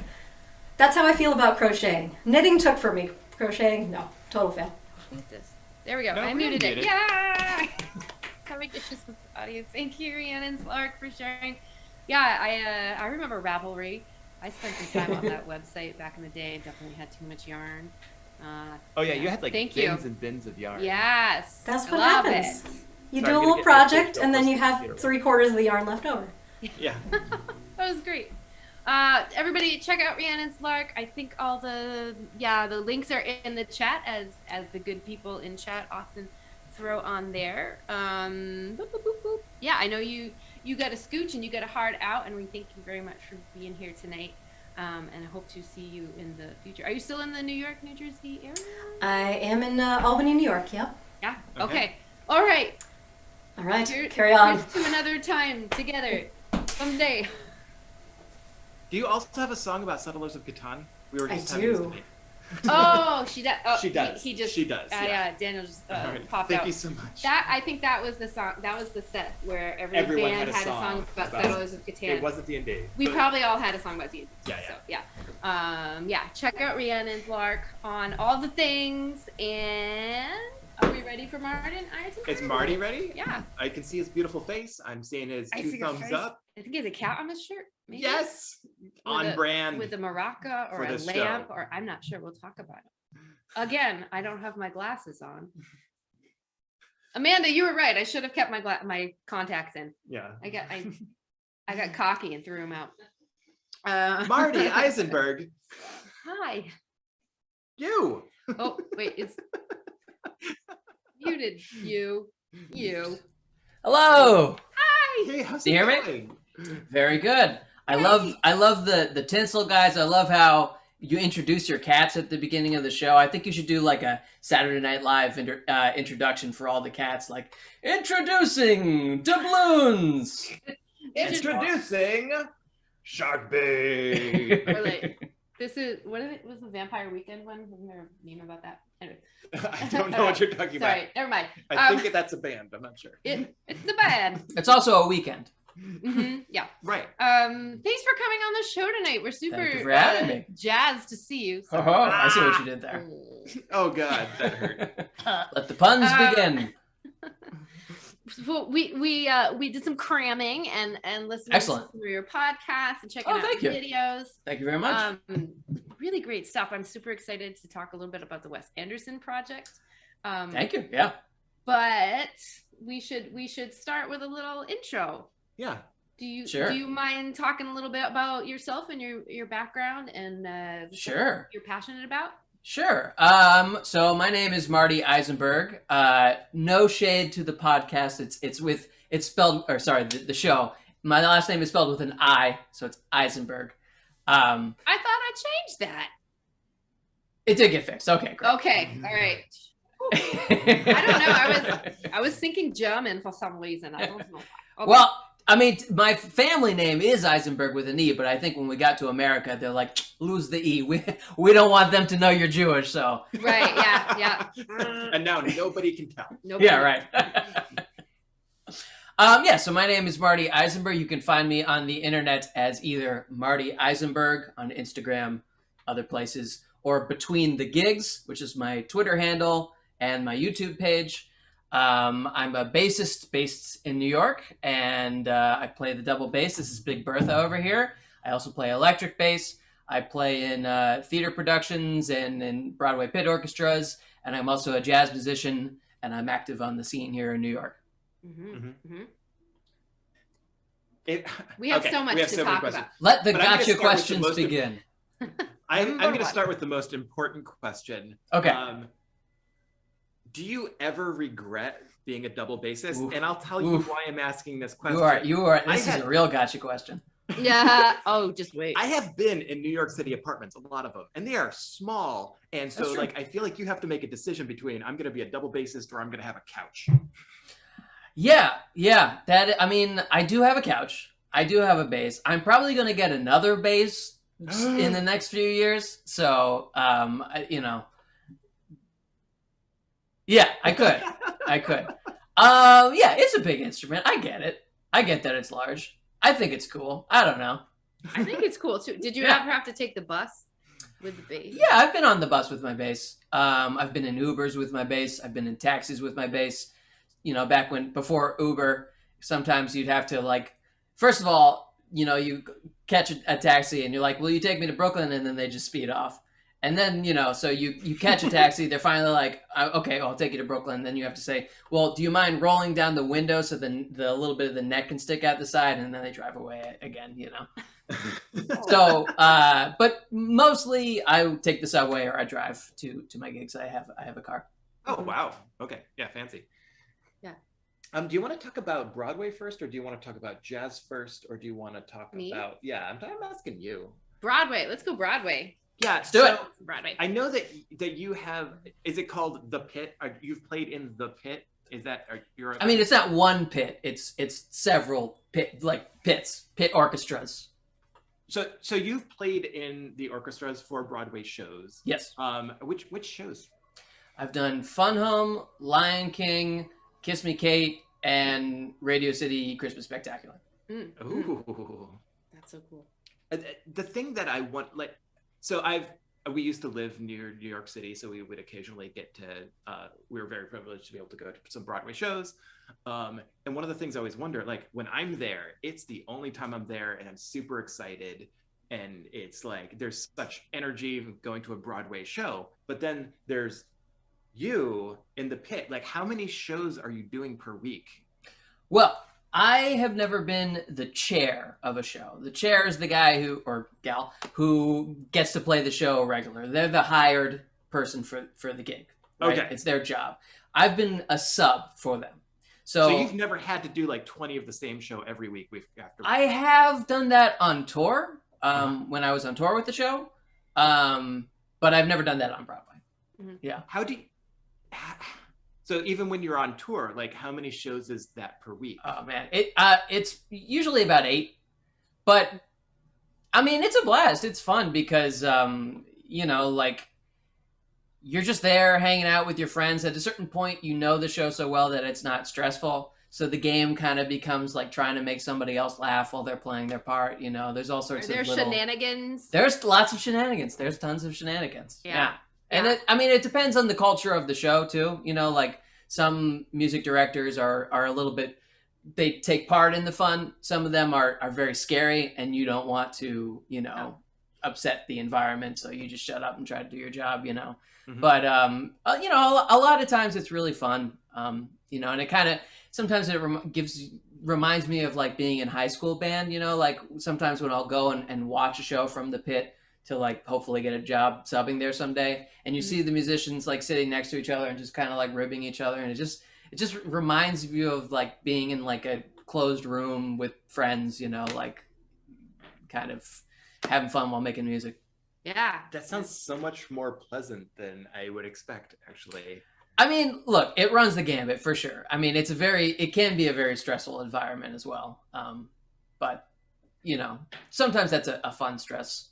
Yeah. Sometimes it's a stressful stress. I mean, you're basically, to be able to sub a show, to come in cold and play it, it's basically like going in and recording an entire album in one take. Like, there's an expectation of you, and like the best compliment you can receive is someone will come up and be like, "Oh, I didn't know that the guy wasn't here today," because that means you did such a good job that they didn't notice any mistakes or anything like that. So you're just like, "Oh, thank God, thank you for saying that." Yeah. Mm-hmm. Yeah. Yeah.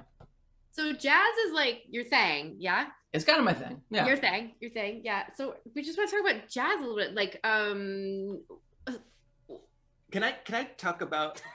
Yes. Yeah. Please. Okay. So there was this gig that Sarah had in New York City years ago. I forget the gig entirely. What I remember about the gig is that we were just chatting with, I think, the bartender or the show organizer, someone who knew, and we are like, "Hey, we don't want to go back home yet to New Jersey, because who does? Like, where should we go?" And he was like, there is a jazz bar 2 blocks that way, and you absolutely need to go there. Do you remember which one so it was? We went over there, and we spent like a couple hours hanging out, and it was like some guy's birthday, and all these people just kept getting up and playing jazz. And it is the first, and also I think only time that I have enjoyed jazz. Okay. Right? Not me. I like jazz. Like, Good. I just don't. I think my question is, what is jazz? What is like I don't have the knowledge base Sure. to know what jazz is, why I enjoyed that evening so much, what the difference is between just like playing a song and doing like a jazz version of the song. Mm-hmm. Like, what is jazz? Okay. Let's start with All right, this is intense. All right. So this is a really difficult question. First of all, like, I think that we get caught up a lot thinking of music in terms of like genres, Mm-hmm. and I feel like doing that kind of makes genres a little bit like fashion, you know, like I like this genre. It's kind of like your favorite jacket, you know, but once that jacket's out of season, you know, it's extinct. It doesn't need to exist anymore, right? And I think about music a little bit more like a language. So that way, you know, when a language becomes less spoken, it doesn't lose its value, right?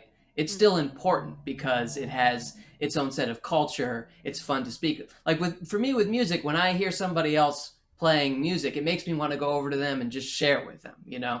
And especially jazz, because that's what I'm trained in. So like when I hear jazz, I want to jump in and I want to like speak that language with them, you know? So we have a little bit of a reputation for this music being a little bit elitist or something like that. There's this trend on TikTok I've seen through Diana's TikTok account, because I don't really know how to use TikTok very well. Me neither, man. Me neither. Yeah. I'm learning. I'm trying. I went on the other day and I was looking at things and I liked a post by Honda, because that's the car company that made my car. And now I just get a bunch of Honda ads and stuff. So I'm off to a bad start. You're like, But wow, that guy really likes Honda. I do. Oh my God, I love my car. I could go on about it. If you ever want to be sponsored by Honda, I will come on anytime and just talk about Honda for a long time. Anyway. Okay. I can fit my bass in this car great. You're sponsored by Fender. I am, yeah. Which is really impressive. Yeah, well, thank you. Right, so, you know, we have this reputation that it's kind of elitist. And that's, so like, you know, you have me on the show and you're like, I don't like jazz. What is you know? Oh, so that was a terrible way to put that. No, but it's fine. It's an like... honest question. It's an honest question, and it's something that I, as a jazz musician, have to confront, knowing that people think it's elitist. Also, confusing for me, you know, it's something I didn't think about when I was young, is that like this is a Black American music, you know, and now I'm a white person trying to defend it as an elite thing to people. So it's like, it's got a lot of layers of complicated things, which is why it's hard for me to just say like, well, jazz is this, you know. I don't want to do that exactly, but what I'll do is I'll tell you what I love about jazz, and you know, why I'm into it.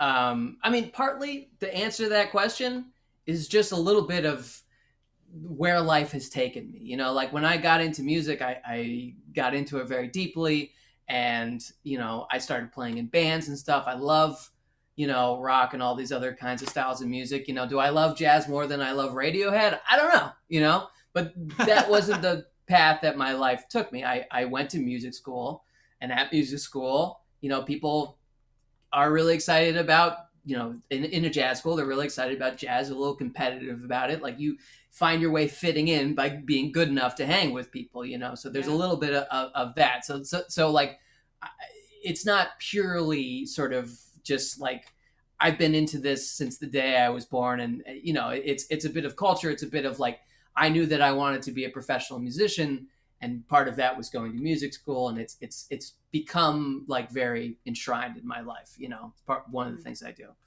But what I love about this music is that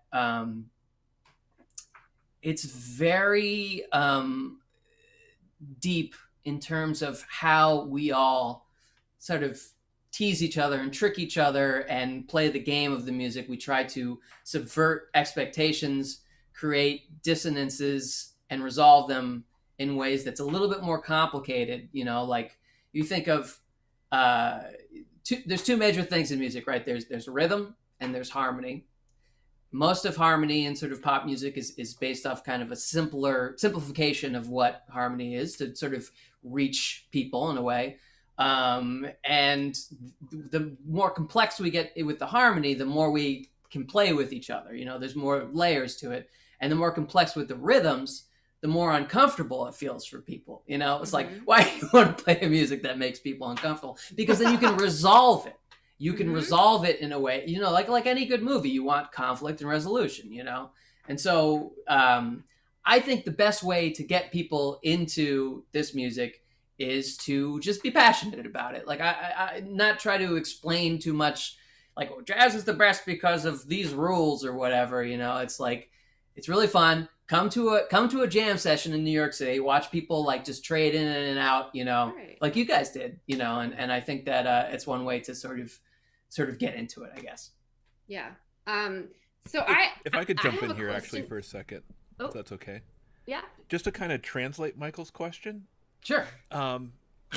So I think what he was really saying was, every time I've heard jazz, I haven't liked it until I heard this stuff, and that. Sure, I get that. Yeah. And so it's like someone who's only heard marching band music, and they think that's all that orchestra is. Like I'm actually gonna pull the curtain aside a little bit here. I intentionally asked that aggressively because I wanted you to respond exactly how you did. Oh, good. Yeah. But it was actually the less fault you. aggressive version of that question. I was like, should I just ask, why should I care about jazz? Could you actually give a couple examples of jazz? Of different types of jazz? Yeah. Sure. I mean, without explaining it, just music, just play something. Sure. Could you do like Happy Birthday jazz style and Happy Birthday? Well, we all know Happy what birthday straight and What happy is- birthday jazz. Yeah. Like, what's the Let me play Whatever. something. I'm gonna play my less jazzy thing first, just because I have a special guest, and I would like to welcome them into my apartment. Wow. That was worth it. Wow. Weird. She's been waiting there the whole time so that she could pop up. Yes. We've been calling this because we've actually never performed a song together. Never. And so we've been sort of getting ready to do this, we've been calling it like the talent show. Like we're getting ready for the talent show. Yeah. We should have been calling it regionals. Regionals. Regionals. Oh, I like that. when Yeah. Okay. By the way, for those of you who don't know, this is Diana. She's Super Dylan on the internet. I'm sure everybody knows that. And this draws this episode into the Femsplained cinematic universe. That's true. That's true. It does. Okay, so I'm going to take my headphones off. I won't be able to hear you guys. We're going to play a Weezer song for you. This is Say It Ain't So. We're going to make it a little bit jazzy, but not really.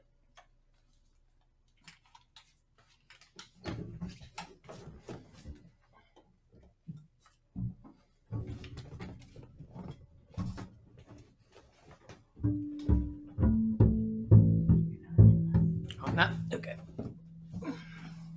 Good? No. No? Good.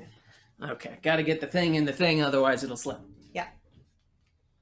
Okay, here we go.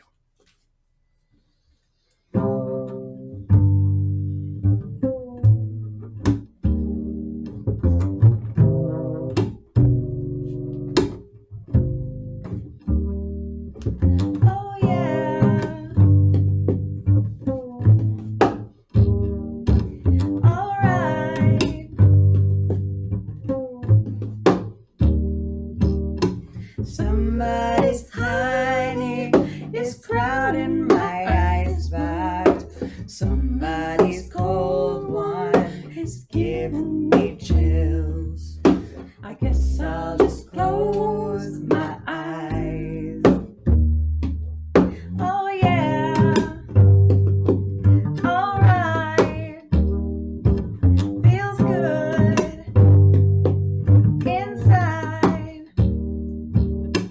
Flip on the telly, wrestle with Jimmy. Something is bubbling inside my bag. The bottle is ready to blow.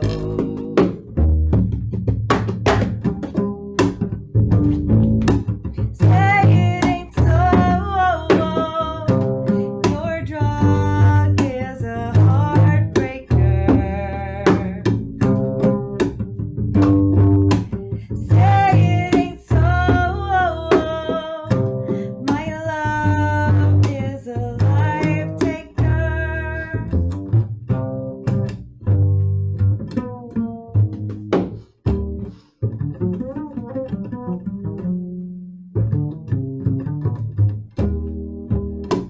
I can't confront you.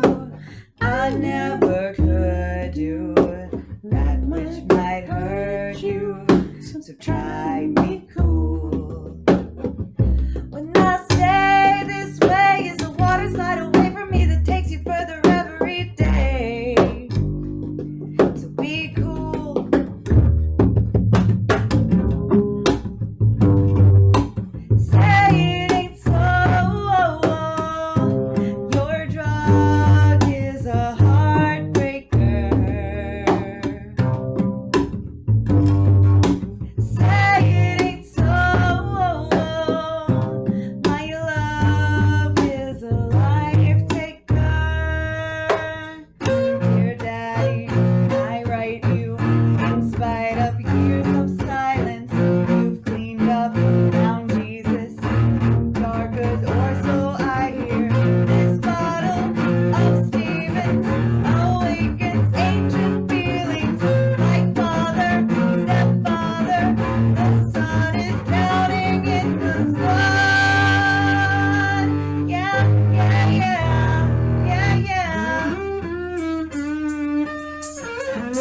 You have to be on camera so I can give you a bow. Mm-hmm. Yeah. You're welcome. Thank you. Thank you very much. That was amazing. That was so Thank great. you. Thank you. Amazing. So here's I have anxiety. And no. Yes. And one thing that always strikes me about jazz is like being chill and or seemingly relaxed about things. And I'm wondering, like, can an anxious person play jazz? Like, how much of, I mean, so much of it seems about being comfortable with the flow of things. And I'm wondering how different mentalities or, you know, how that works in the framework of the genre. Sure. I mean, it's a good question. Generally, performers try to not look nervous. They do. I mean, I've never and generally they are very nervous. I usually fail at that when I'm performing. Yeah, no, I was pretty nervous about this before because I haven't done a lot of solo bass performances either, you know.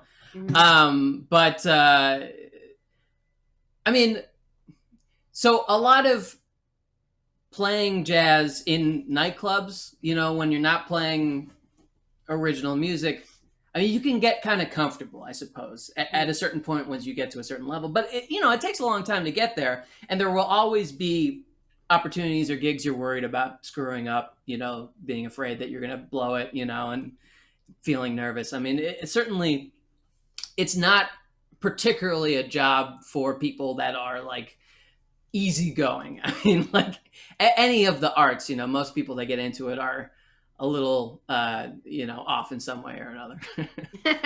No. Yeah. Yeah. Yeah. How do you want to talk about arrangement? Yeah, I want to talk about arrangement Yeah. because it kind of ties into like what would make me anxious is not actually knowing where the song is going. So I guess.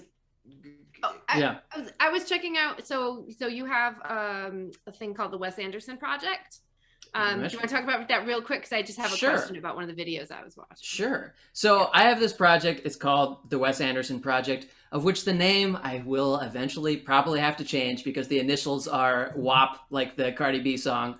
Leave it. But I came up with it first. Okay, Cardi B.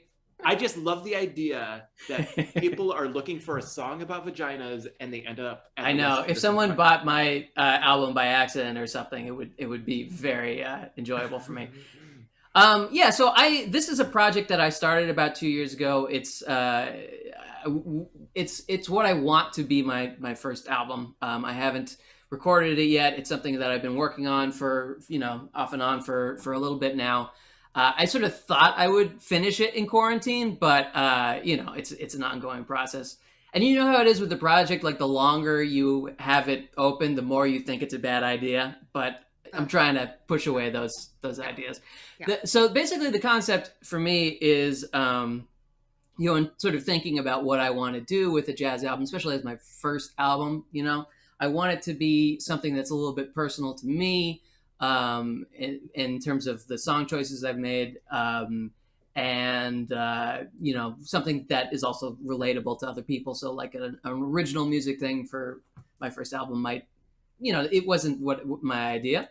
And I've always loved Wes Anderson movies like a lot. I love his like total like complete control of all the elements, and it's all just so beautiful and things like that. But additionally, I think that the music that he puts in his films are always just so perfect for the scenes, and just like this like playlist that is like for indie seeking people. And like, when I was young, I got introduced to a lot of groups and bands that I really liked through his movies, like Nick Drake, the Velvet Underground. I mean, stuff that's like really fucking cool that I was not aware of. So what I do in this project is I take these songs, you know, that were in his movies, or sometimes songs by artists. Like I do a cover of Cello Song by Nick Drake, which isn't actually in any of Wes Anderson film, but my introduction to Nick Drake was through Wes Anderson. And I try to take these songs and I just really try to deconstruct them and then build them by taking the melodies and making them counterlines and writing new melodies over them, you know, messing with the harmony, messing with the rhythm, doing it in different time signatures, and just trying to really sort of put my own imprint on this music, so that it's not like necessarily a cover album where every song sounds like a cover of a song. Every song should sound like a new work of music, but with sort of references that people might be able to understand and get into. Yeah, so I checked out the cover of These Days by Jackson Browne, and I was like, I love that song. I love Nico's performance of that song in the Royal Tenenbaums. Yeah. Oh my God, the vocalist in that video. Yeah. Oh, Sammy Stevens. So good. She's amazing. Oh my gosh, she's incredible. I was just like, oh, how like I didn't think it would translate so well, and I'm just wondering how, like you said, you deconstruct it to rearrange it. So when you're arranging a song for a jazz format like that, like where do you put the voice? Where do you put the piano? Like, is there a set of rules or like that you kind of follow, or like how does that work with the jazz genre?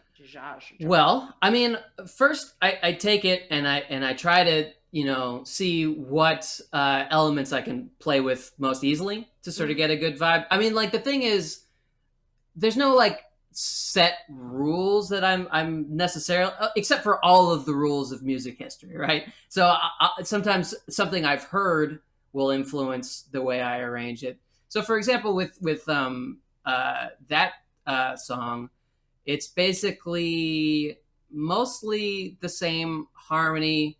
Well, no, I changed the harmony a little bit in certain places, and I add some new sections to the song. But for the most part, that one is a little bit closer to a cover, I think. I mean, it's sort of just like the song in a slightly different style with some new counter melodies added in and some hits and things like that.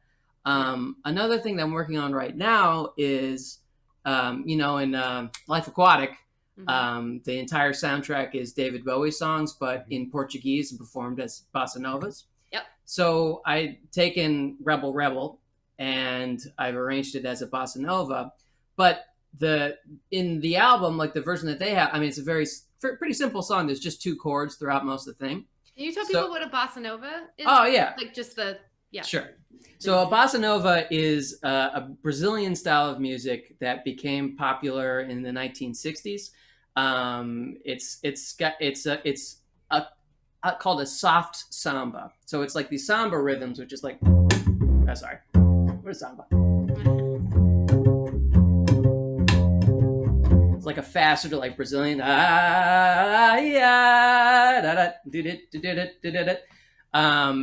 a bossa nova is that rhythm, but kind of slowed down, like.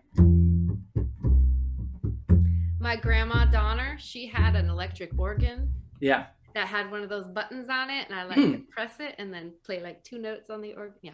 Yeah. That's what that reminds me of. It had a bossa nova button. Yeah, there was a bossa nova like rhythm thing that you could press. Anyways. Got it.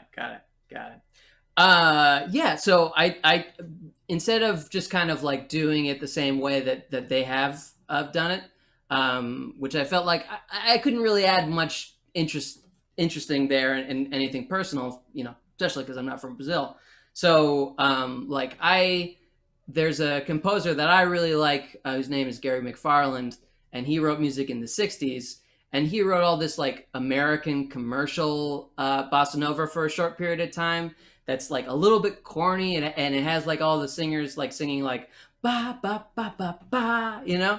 But he's a really good composer, and it's done really in an interesting way. So what I've done is I've taken out the melody and I've written a new melody on top of it, and I've tried to make it very styled like a 60s American bossa nova in certain places, and then I bring back, you know, the original melody in certain places, and you know, that's kind of how I do it.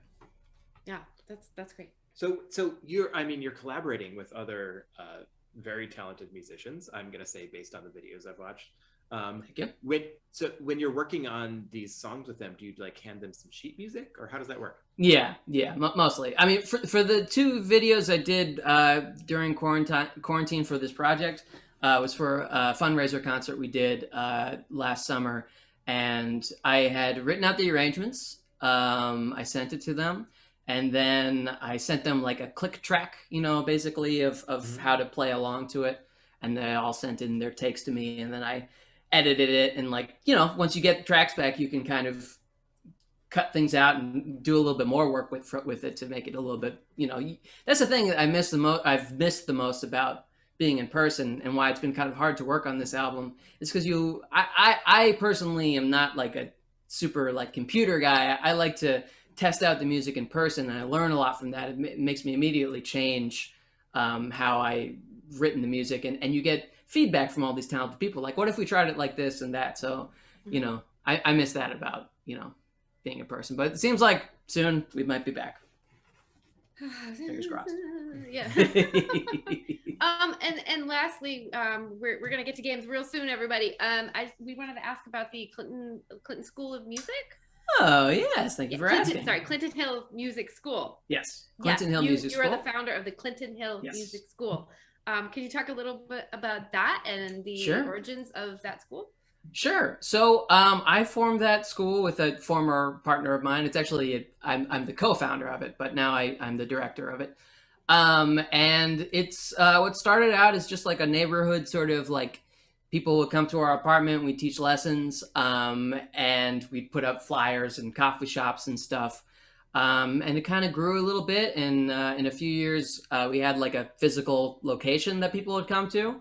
And then some shady stuff went down with the landlord, and we became sort of a in-home lesson service where we'd send teachers to people's houses and stuff in Brooklyn. But it's really been this thing. I've been doing it for over 10 years at this point, and it's like a wonderful community to be a part of. I personally feel like I lucked out by just starting it in this neighborhood, because Clinton Hill is so special. Like, the parents are all very cool and kind of creative, and it's not like being on the Upper East Side where all the kids treat the teachers like they're the help, you know, like I don't have to listen to you, you know. I've heard some stories. Yeah, you get that sometimes. Some friends that work, yeah. Mm-hmm. But like, no, our kids are all really good. A lot of them are extremely talented, and you know, I've been very lucky to get to be a part of the community. And you know, if anyone lives in Brooklyn and would like music lessons, you can visit ClintonHillMusicSchool.com. Sweet. All right. Anything else? Because I know. So Marty's got another song. I've just been enjoying your podcast. I've thank you. Almost a whole episode.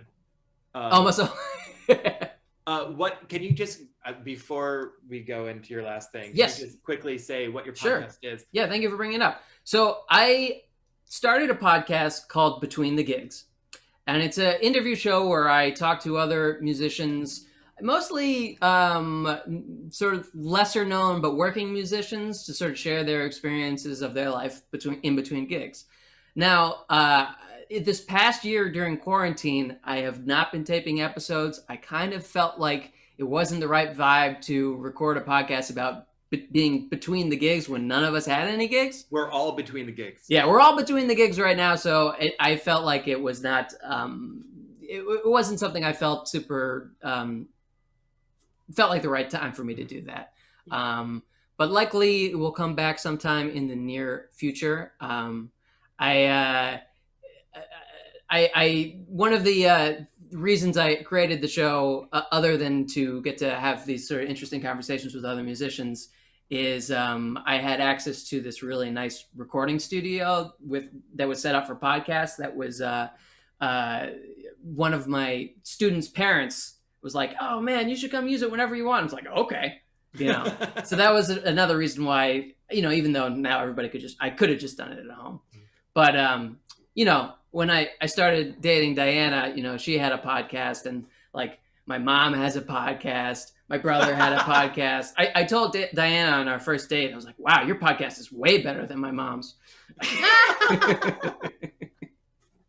But yeah. I'm really enjoying the episode I'm listening to. Which one are you listening to? I'm curious. The most recent one where you're talking to a producer and it's that was a about- really good conversation. I really enjoyed it. It's really interesting stuff, Yeah. especially since I am a bedroom producer. Yeah. And like, so a lot of what you're talking about, and I also do care a lot about Spotify. Like a lot of Yes. what you're talking about to me very specifically is interesting. So I'm very much looking forward to I read an article recently that said that, that was sort of pushing the whole musicians against Spotify thing. And it seems like they're starting to really build a movement of like organized unions and musician organizations from around the world that are really trying to stick it to Spotify, because it really is a huge problem, especially during quarantine. Like how much better it would be for so many musicians who aren't allowed to tour, who've been able to like live off touring for so long, to have that go completely away. If they could make money off of this streaming thing that's like making billions of dollars, if you could make money off your own work, what a crazy idea, like it really, it should happen. It be like the marketing for some other thing, like right. Well, that doesn't work anymore. Yeah. Cool. All right. Well, nope. Without Sorry. further ado, give me that look that was like, I don't you know. have no more questions. Well, I don't know. I have my notes right Of here course, on yes. my taco box Yeah. that I've been working on. I think I just want to say, Marty, you are completely delightful. Yeah. I think I feel the So same much way. for being here. Yeah. Thank you for So having me. I know you're starting your doctorate this fall. Yes, I am. Yeah. Yeah. With I'm going to be a jazz doctor. So Dr. Isenberg. Dr. maybe you know what? Maybe I'll add that E back into my last name once I'm a doctor. Yeah. Yeah, Take bring it it back, back. baby. Take it back. Yeah. In the meantime, if In folks the want to meantime. follow you on things, Yes. what are your preferred social medias? So- or like, what are some recordings where we can hear you, playing?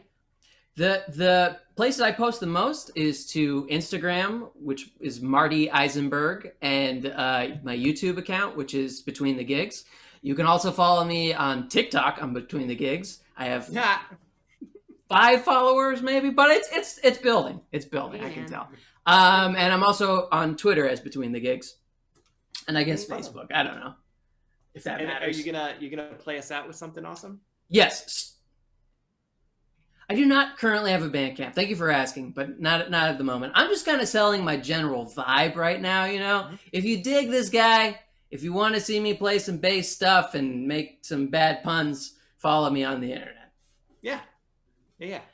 Followed. Excellent. Thank you. I got one. It was worth it. There you go. All right. So Play this yourself, song I'm Marty. going to play, this is a song called Mercy, Mercy, Mercy. It's written by Cannonball Adderley. It's a jazz standard, but it's also kind of like a funky tune. I've been working on, these techniques during quarantine where I'm sort of playing the bass like a drum and the bass at the same time. It's very difficult. But that's what I'm going to do. I'm going to play this song, Mercy, Mercy, Mercy, for you guys. Look at the hand. Look at that hand just taking those headphones.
Thank you, everybody.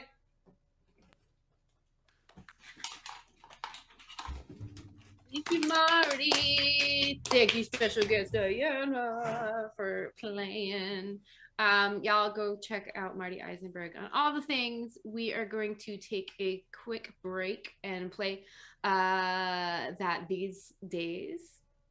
Oh, that would be lovely. Thank you. Video. Yeah, we're gonna take a little break and be back to play some Jackbox games in a few minutes. So stay tuned, and we're gonna go pee. Thank you, Sarah. Thank you, Michael. All right. Thanks, Marty. Bye. See you soon. Bye. See you soon.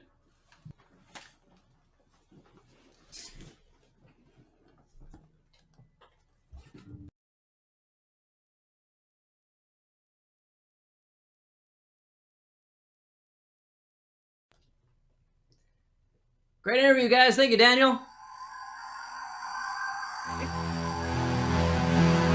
You're muted.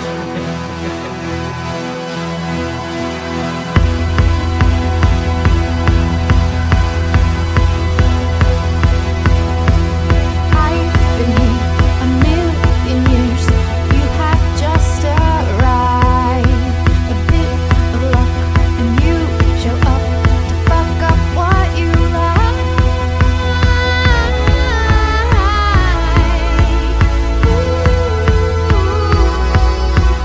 Nothing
Do you need headphones? I guess we need like a headphone splitter. It's time Yeah, for but we don't have that, but that's fine. I don't need to hear.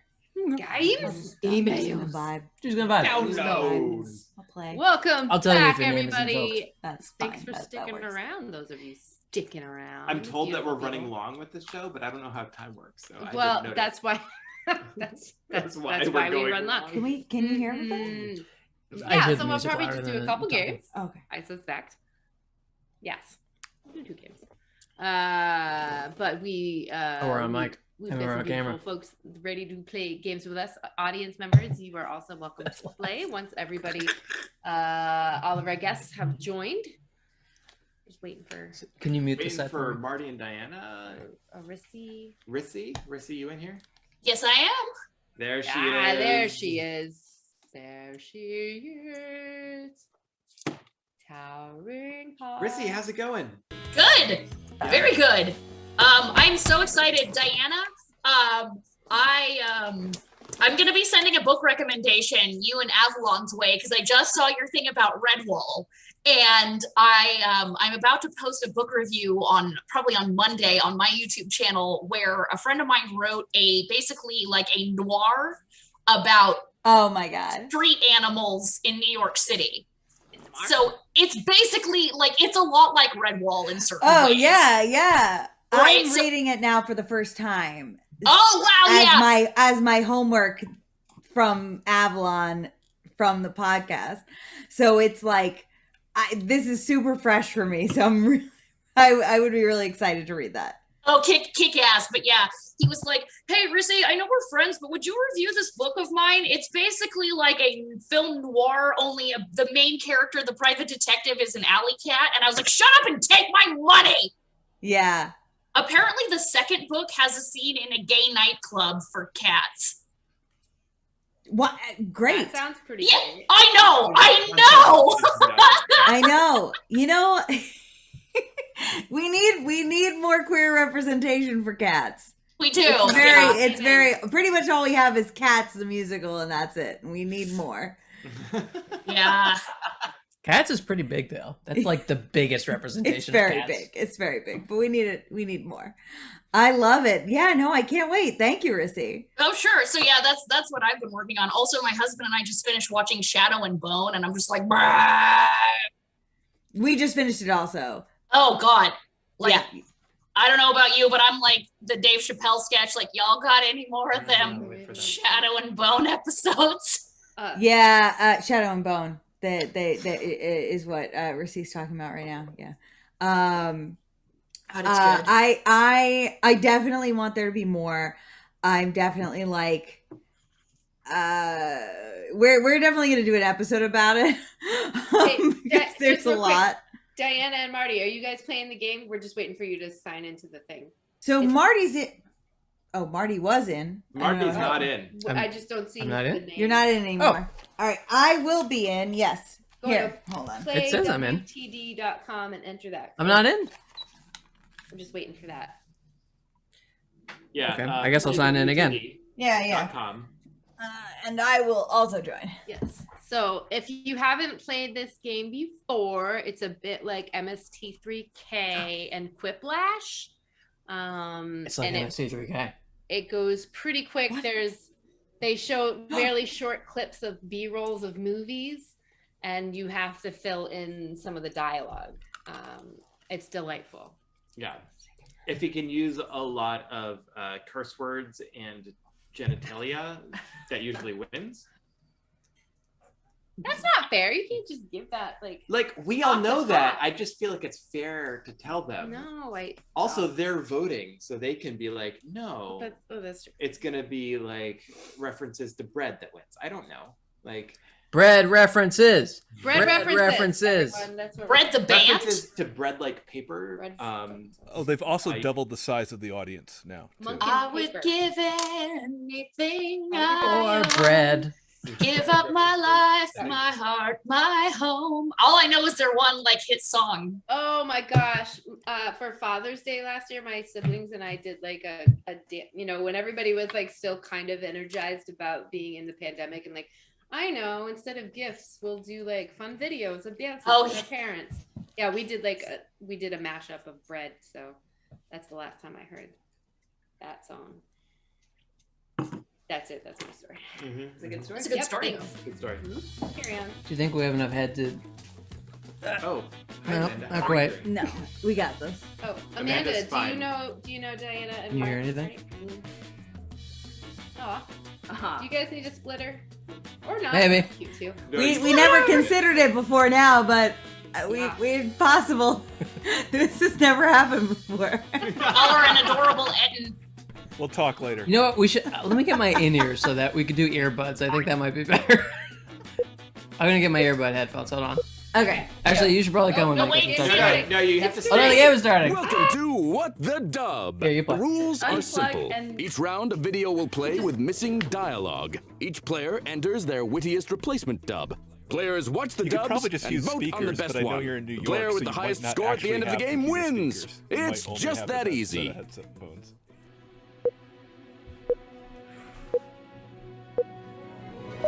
Break a leg, kid. Here comes the next round. It is tough for the kid that old man is so stupid. Show him you're not just a pretty face. Enter your dub.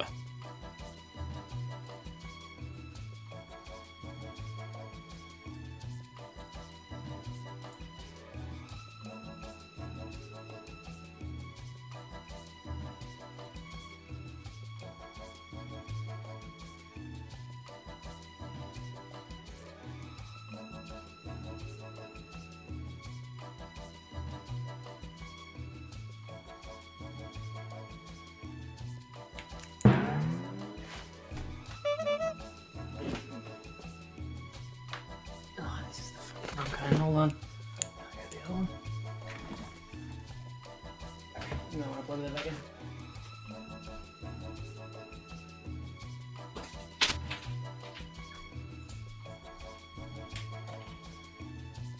Ghost. Did you hear that?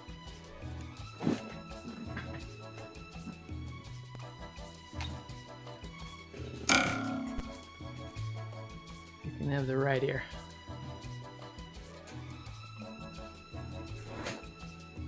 We still have to get kind of here. It's good. Sit closer. Closer. Okay. You're almost This is out gonna of be a real time. fast dub for me. I didn't even see the movie. The first Try time. poop. Man, I ran out of text space. Oh, no, you're doing fine. Great. No, you did great. You Okay, did great. It great. is tough for the kid that old man is so stupid. You can't move I'm too not much. stupid. Got Your it. bread I'm is pulling stupid. my stuff. The crust was not crispy enough. The crumb fell flat in my humble opinion. If there was paper that. It is tough for the kid that old man is so stupid. Don't touch my butt. That one seems pretty good to me. Yeah. It is tough for the kid that old man is so stupid. He's as sharp as a sack of wet mice, and about as good looking, too. It is tough for the kid that old man is so stupid. But I'm a big fan. It is tough for the kid that old man is so stupid. He fed them meth and cheese instead of mac and cheese. It is tough for the kid that old man is so stupid. I once saw him try to lick his own elbow for half an hour. Time to place your vote, folks. Oh, wow. I don't get a vote. What's going on?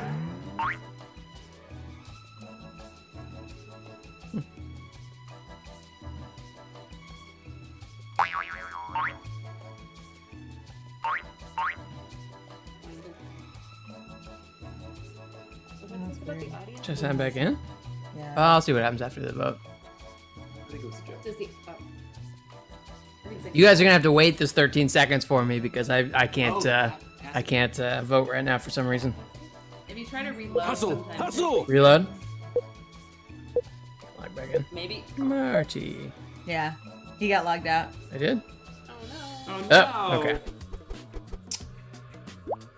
You should be able to log back in. With the Kid, you're slicker than snot on a doorknob. High score! same.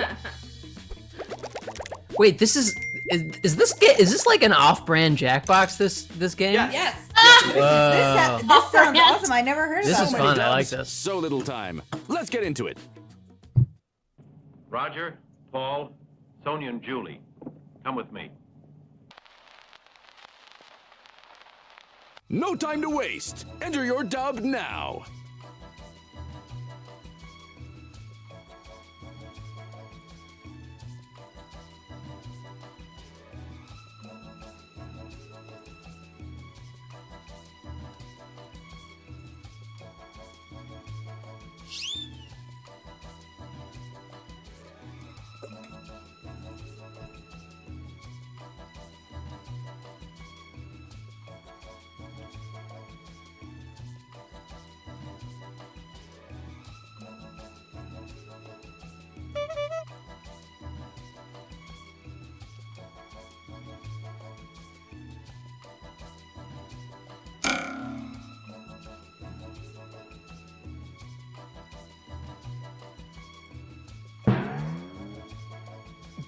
I love this. I love this. I found it accidentally looking just for rando games on my Switch. Hmm. I was like, what's this? This looks Yeah. like a party game. And then I was like, oh, it was $6, I think. Oh my god, Wow. this is great. That's great. This is great. Did it cancel my dub? Yo, I had a good dub. Roger, Paul, Sonia, and Julie, come with me. Did I say Kevin? No, I didn't. Sit your ass down. Ladies, follow me to the hand job room. Paul, Sonia, and Julie, come with me. We need to figure out why this boob-shaped table has no nipple. Someone will answer for this crime. Roger, Paul, Sonia, and Julie, come with me. If we're gonna fight to the death for that last Twinkie, we might as well get started. Roger, Paul, Sonia, and Julie, come with me. We would have invited you, but this is for the cool kids only. Roger, Paul, Sonia, and Julie, come with me. We have to defend the ship from the butt-faced aliens who want to replace our genitals with angry crabs. Angry, singing crabs. Roger, Paul, Sonia, and Julie, come with me. Space is lonely. We should touch butts. Which dub did you like best? Vote now! Oops, I voted accidentally. Well, whoever it was deserves it, hopefully.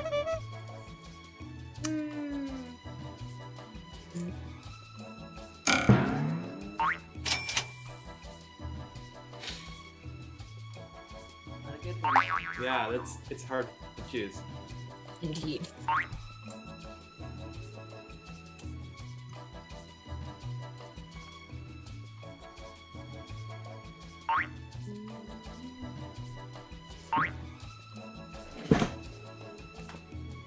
Ooh, is this a box? You're almost out of time. Eh. You got. Ooh, this headset situation is rough. Sorry. Wow. All right. I knew it was you. Easy. Easy. Yep.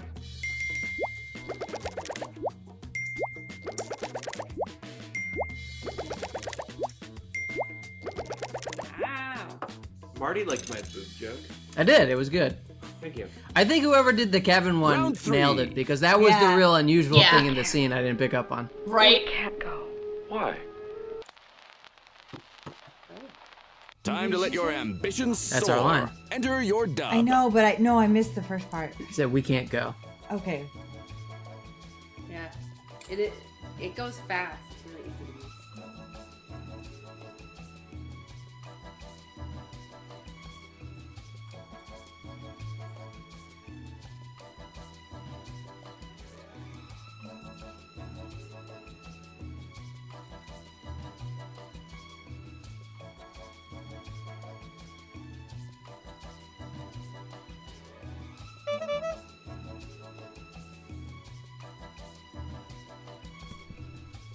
We can't go. Why? It's Quarantinapalooza night. We can never go anywhere. Mm,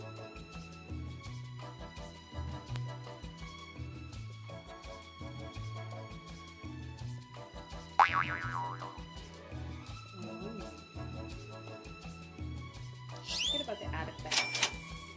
I don't even know how to do that. You just when you answer it, there's a little thing in the corner that says add effects. You can add effects? Ooh. You can add sound effects, yeah. Cool. What's Let's time? try that next Like, time. I'm always just like typing to the last moment. Look, time management is not one of my better qualities. You're almost out of time.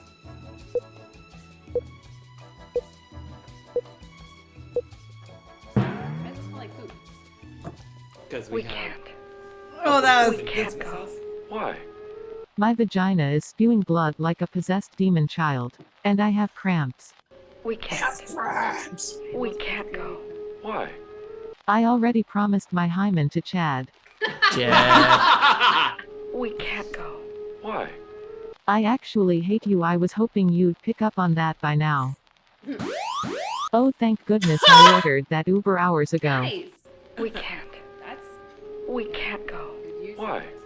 Because we weren't invited to the hand job room. I told you we shouldn't have chosen to side Callbacks, with Kevin. callbacks. Callback. Callbacks. Oh, Good Kevin. callback. We can't go. Why? We have two. I have tickets. We can't. We can't go. Why? Your breath smells like tuna, and I forgot to pack extra panties. Round's over. Let's vote. Oh my god, oh my god, oh my god. Okay. Jeez. Oops, sorry.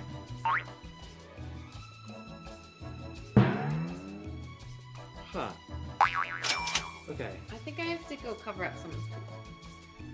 Michael? It wasn't any of us.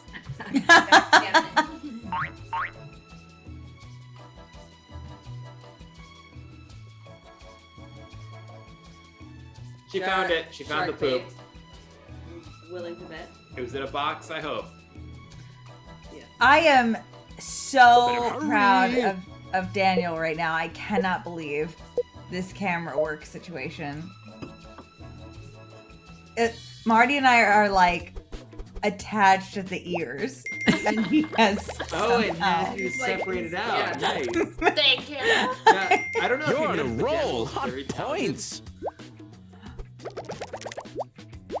Oh shit.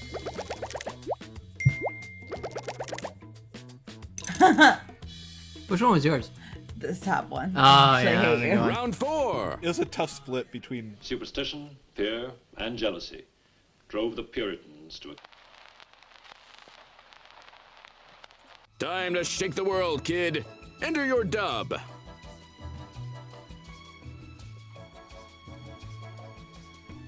But yeah, that previous one is a really tough vote between Diana and Amanda there. Yeah. It's all right. I know how to swallow Yeah, things. Nah.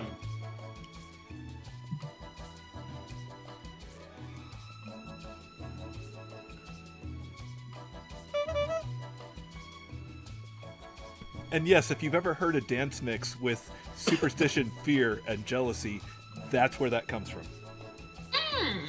That was also, was that Christopher Lee?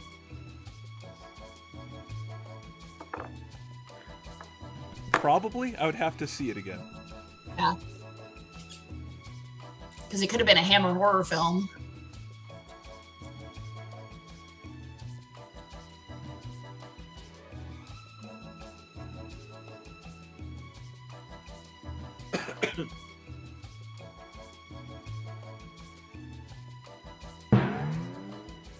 Boom. Be okay now. No, I'm choking. It's fine. You know when you're Time's trying to running swallow out. beer and write a funny joke? There's no safety clips. Yeah. There's none of that. None of that here, Marty. None of that nonsense.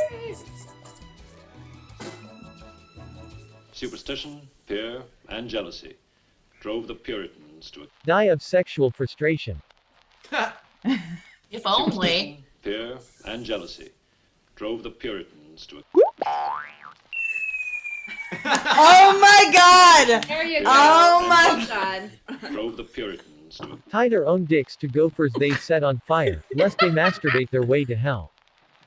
Superstition, fear, and jealousy drove the Puritans to a... Clean their buttholes with horsehair toothbrushes. It was a weird time. Some of them enjoyed it. Superstition, fear, and jealousy drove the Puritans to Have totally normal and healthy views about sex and relationships. We should all emulate them. Superstition, fear, and jealousy drove the Puritans to Eat corn on the cob. Everyone's a critic, including you. Time to vote. Thank you all for making voting on this round impossible. I wish, but I can't not vote for that one. It's so good. Why is it so good? Why was that so fucking good?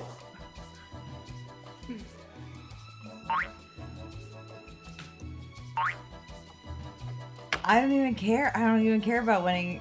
That was so funny. Those are the best party games. Yeah. Right? Like, Yeah. Where you don't care about winning. Just vote already. Whoa. Hi, Slippy. What are you doing? You take the egg, baby. Yeah. Winner, Nice. winner. Bloop, boing, bomb drop. I can't even describe how funny that was to me.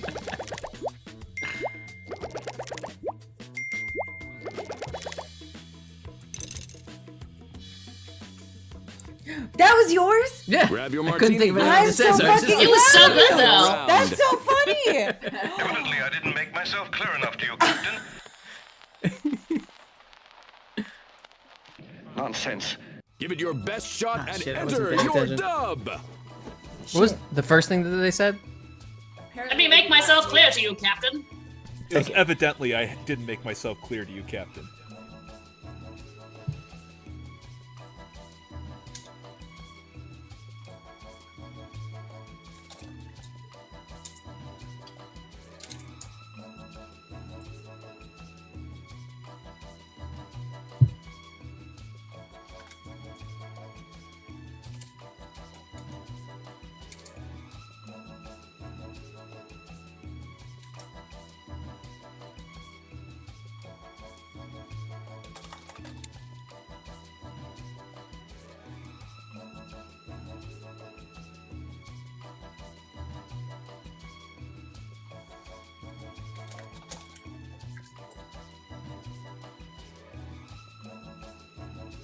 What are you doing there?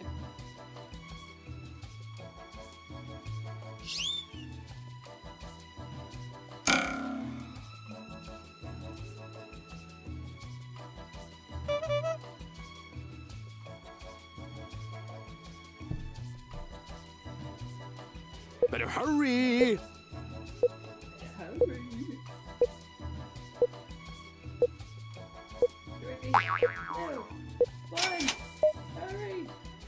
Hey, Karate Joe, you're currently at like a Evidently, I 13. didn't make myself Can you clear drop enough it to you, down to like a Captain. 9? Stop trying to make fetch happen. Fetch is never going to happen. Nonsense. Evidently, I didn't make myself clear enough to you, Captain. Either you hand over Princess Space Titties immediately, or we fire dick lasers at you and your crew. Wow. Nonsense. Evidently, I didn't make myself clear enough to you, Captain. I can't be your best friend, because I am in love with you.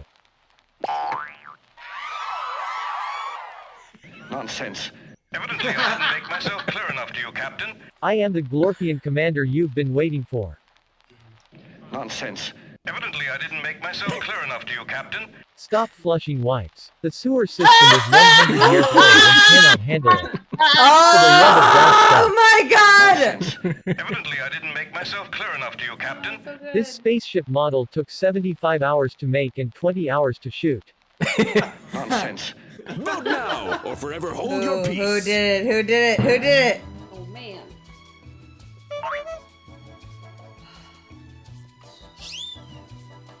So good.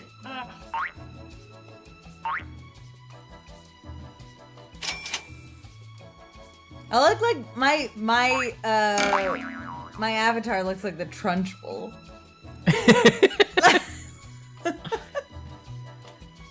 Them look like a silhouette of the kid from Zits. Yeah. Yeah.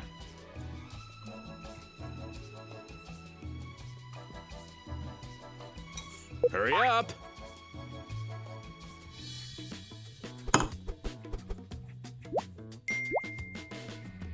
amazing answers. Thanks, audience. Appreciate it. One word. Yeah. Yeah. Where did you? How did that come into your brain? Because No, it was- follow the Cleveland, Ohio sewer system on Twitter, and they make lots of great tweets. That's hilarious. Yeah, it's, yeah, no, that's You follow that incredible. also? No, it's just that everybody. Not a surprise. Yeah. You take the egg, baby. Winner, winner. Wow, because I went from the very bottom. Yeah. The further on you Started from the bottom, now you're up. I just want to promote the Cleveland, Ohio sewer Looks like we've reached the end of the proverbial road. Let's take a look at the score. Oh, Michael, angry you're the winner. secretary. Marty, you're the Korean child. Wow. Ooh. Buckets. I'm not sure what that means, but I like it. Oh man, that's okay. So you're like Jesus. Yeah. Oh, it's just like That's what our you're casting. casting. It's I not was based like, on your what are- answers, I okay. suppose.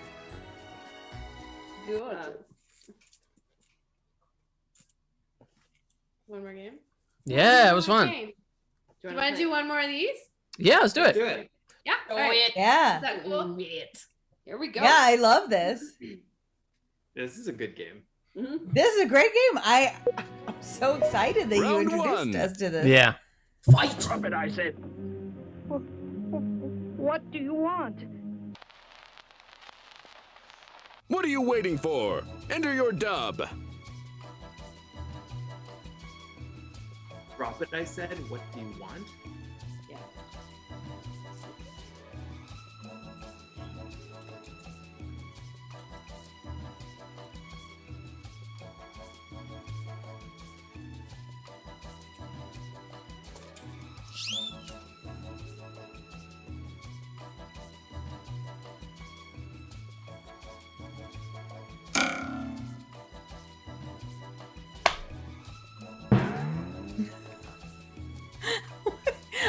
This is not funny, but I like it anyway.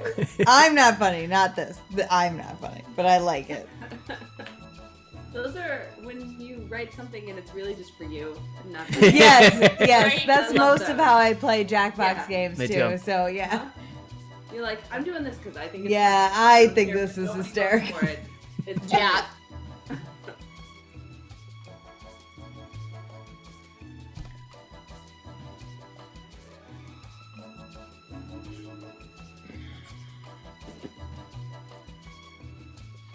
We can dance, but we gotta dance right shoulder to shoulder. All right. Hustle, hustle. Trumpet, I said. What do you want? Some cream for this rash on my face. I know you have some. Mom said you used it last. Trumpet, I said. Ha! What do you want? Some attention, damn it. You're always looking at that GD phone. Trumpet, I said. What do you want? I want you to drop the bass. Boots and cats and boots and cats and boots and cats and boots and cats. Trumpet, I said. What do you want? Sunshine and lollipops, goddammit. Trumpet, I said. Yeah. What do you want? To run a nice little bed and breakfast with my boyfriend and never come back to this shitty town. That's good. Yeah. That's a good one. What do you want? Decent lighting and a goddamn Belgian waffle from Craft Services. Vote or don't. I'd fuck The up a choice Belgian is waffle. yours. Wow, okay. There's two I really like in here. Yeah, same.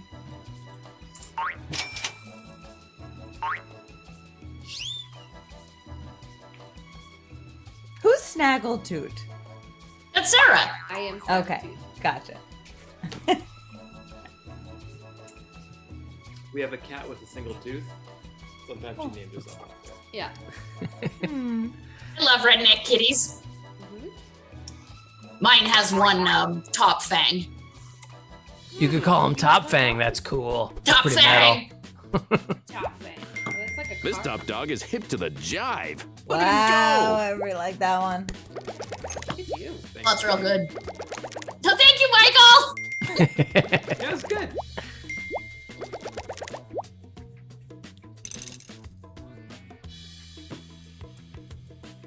Another round of What the Dub is coming at you. Why have you come to Castle Von Lepp? What do you want here? Enter your dub.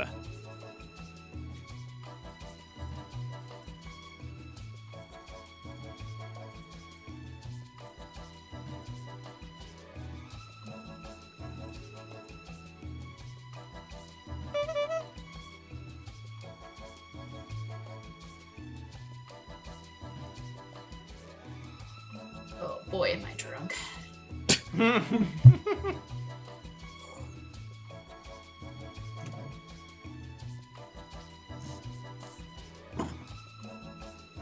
I've reached the dessert stage where all I can think about is like lava cake and ice cream.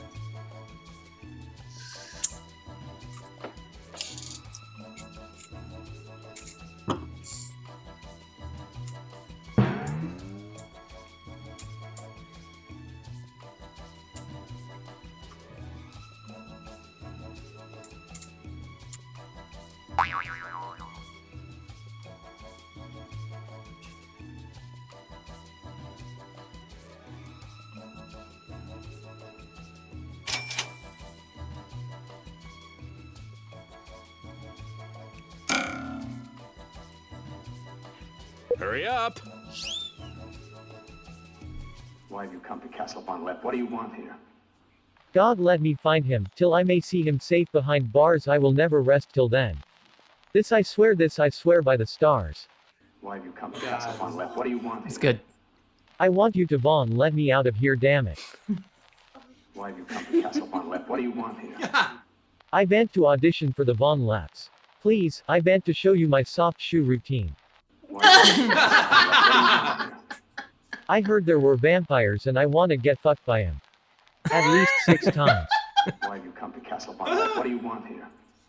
What do I want? I want you, you sexy man beast. Why have you come to Castle Von Lepp? What do you want here? I was looking for Cosette, and I thought she lived here. And all I miss on his face. Oh, it's so good. Yeah.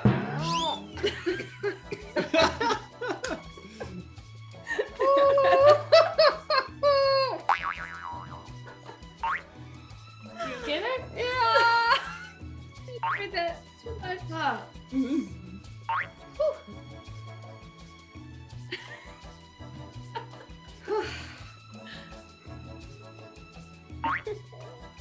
mean, he did look like he was in Les Mis, so apparently. Yeah. Someone's got it That's made. real good. Yeah. Everyone loves. Yeah. Thank you, audience. That was a real close Marty split like on those two. Though. You like mine? I want to audition for the Von Lepps. What about Too bad that it couldn't pronounce it the right way. Darling, believe Yeah. me, everything we planned is working perfectly. Enter your dub. Everything is working perfectly. Yeah. So what about someone she's not stupid? Nora. Yeah.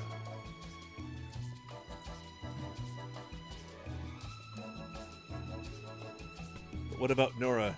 She's not stupid. Don't worry, everything's working perfectly. Oh, thank you, thank you.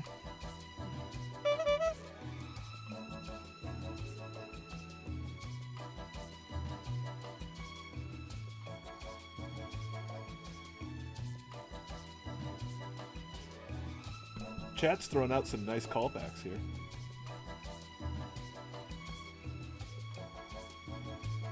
Oh,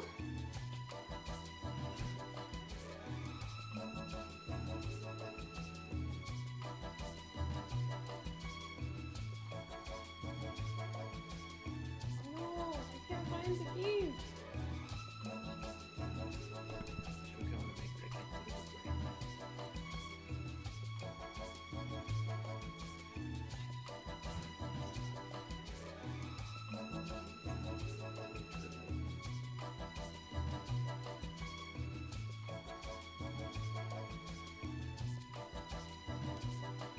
Quick, enter your dub. Our ears. Our ears. Ow, my freaking What about Nora? She's not stupid, you know. Darling, believe me, everything we planned is working perfectly. We just need to get her to look at the flower on my lapel, and then bam. We spray her with water. What about Nora? She's not stupid, you know. Darling, believe me, everything we planned is working perfectly. Wait, did you say Nora? Oh shit, we may have a problem then. I am so wasted, darling. What about Nora? She's not stupid, you know. Darling, believe me, everything we planned is working perfectly. She will totally join our Ponzi scheme. What about Nora? She's not stupid, you know. Darling, believe me, everything we planned is working perfectly. Nora thinks she's going on a date with Kevin. Between the two of them, we'll never get caught. What about Nora? She's not stupid, you know. Darling, believe me, everything we planned is working perfectly. Nora took the Quaaludes. Now let's talk about your thighs. What about Nora? She's not stupid, you know. Darling, believe me, everything we planned is working perfectly. Your sister will never know that I've replaced her instant coffee with dried cat shit. What did you think was the best? Jesus, oh my god, okay.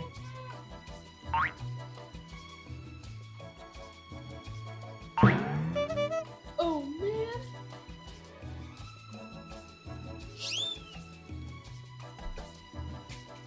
Dance with me. Okay.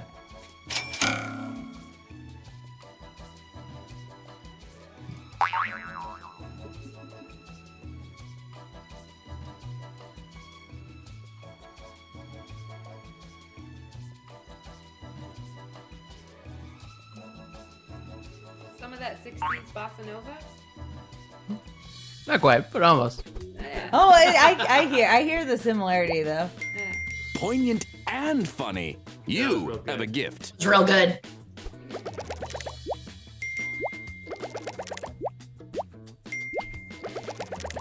Thank you, audience. Thank you, audience.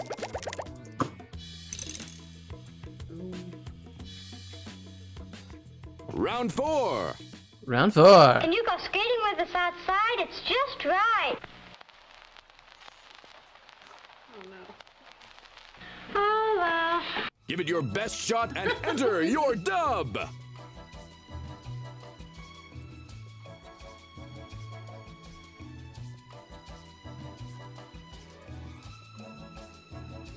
That last round, I was completely wrong on every single one of those as far as who wrote what.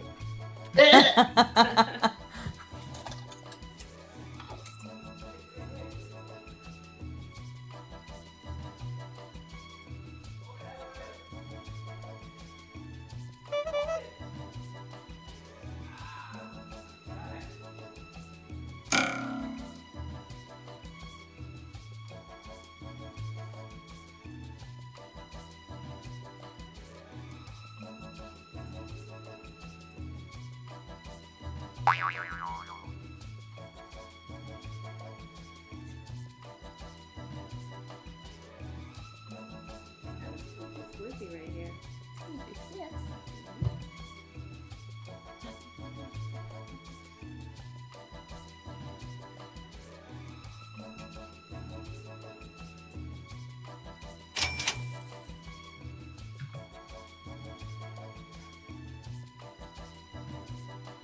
Better hurry. Would the 60s bossa nova be like stuff like the Zooby Zoo song from Mad Yes. Men? Okay, Well- cool. Can you go skating with us outside? It's I think just Zuby Zoo right. might be Sorry, no, I'm another about to type die of of Latin cholera. music, like a And maybe rumba or Nazis. salsa. Depends on what shitty genre this film is. Can you go skating with us outside? It's just right. Oh fuck no, ya daft cunts. It's fucking cold out there. Get fucked. Get fucked. Can you go skating wow. with us outside? It's just right. My mom says I'm the handsomest boy in school and I shouldn't give the time of day to hoes who ain't loyal. Wow. Can you go skating with us outside? It's just right. I'm actually allergic to outside. How about we skate inside? Inside your mom. Can you outdoors. go skating with us outside? It's just right. Guys, I can't. My parents want me to have a traumatic childhood so I'll grow up to be a manly man in the 50s. Can you go skating with us outside? It's just right. No, Kevin. Jesus Christ, I can get my own hand job in my room. Albans! Time to place your vote, folks. Jesus. Okay.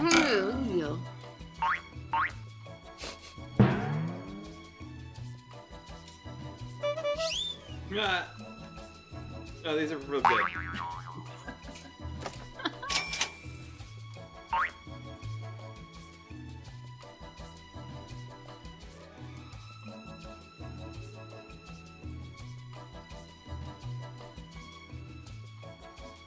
Sorry, Cat in chat says the girl from Ipanema equals Yes. Nova. Yes, that's right.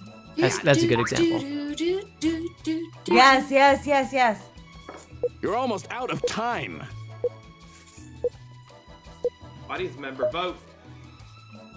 They probably went Yeah, reasonable. Why else? I mean, I would still vote. Thank you. Slick here. That was really good. That was a good one. Wow. Yeah. Thank you, thank you.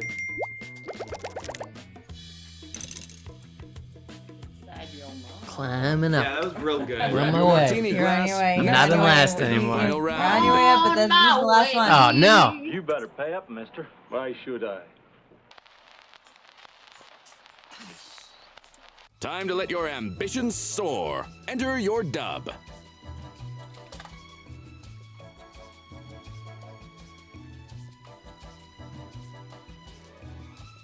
They really cut the budget on the new season of Westworld, didn't they? Oh.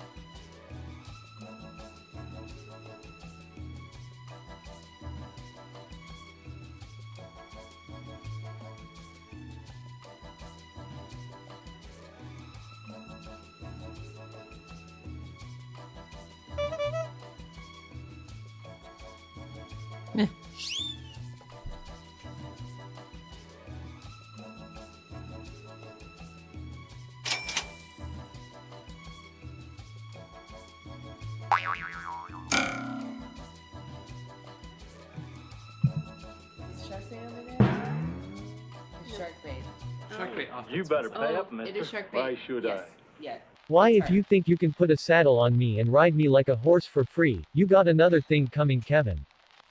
Damn it, Kevin! Why should I? This whip is attached to your dick, that's why. You better pay up, mister. Why should I? Because I'm entitled to whatever I want. Just look at me. You better do it. You know I get violent when I don't get my way. Too real. You better pay up, mister. Why should I? 'Cause that's what an hour costs without my shirt on, you filthy cowboy. You better pay up, mister. Why should I? It did. Why, these here pecs can move a herd o' cattle 50 miles yonder, and they'll give you the ass whoopin' or mama shoulda given. You Good better cow pay talk. up, mister. Why should I? If you don't, I'm gonna slap your face with my nipples. Slap, slap, slap, slap, slap, slap, slap, slap, slap, slap. You see? What did you think was the best? God, oh my gosh. It was you. No, it was not you. I think it was Michael. He's the one who likes to repeat. Repeat words. That It's thing. funny when the robot does it. I mean, it was funny when it was. The kiss was in there, but there's a weird delay before it played it.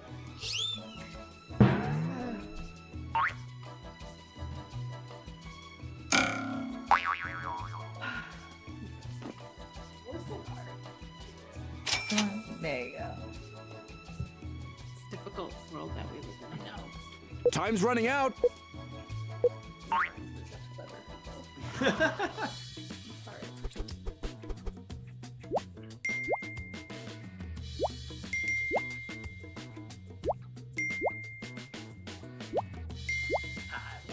Pretty split. Thank you, Rizzy. You're welcome. Oh You're a God. certified dreamboat. Yeah, that was real good. Yowza. Yowza. Is this the last one? I think we have one more round. And Is here's that the- our Oh, was winner. Rizzy! Aha! Huzzah! Huzzah! Why, thank you. Score. everyone.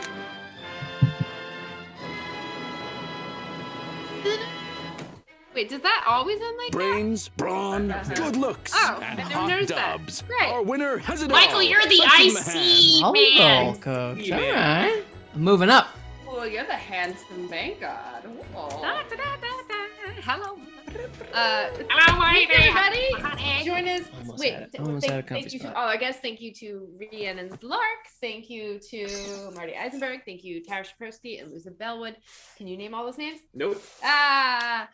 And thank you, Damsels of Dorkington, Rissy. and Yeah, welcome. Amanda. Yay! Absolutely, Daniel. And thank you, Diana, for joining us. And thank you, Special guest. lovely folks in the audience, for joining Absolutely, us yeah. for this nonsense every week. Yeah, and we will be back next week for more nonsense with Laura Lee Imhoff, who is a Texas musician who I love very much. She's so great. Yes, and probably- very special birthday shenanigans of some kind that I don't Sometime. know anything about, I promise. Good night. Good night. Go back to your regularly scheduled kitchen. Don't wake up!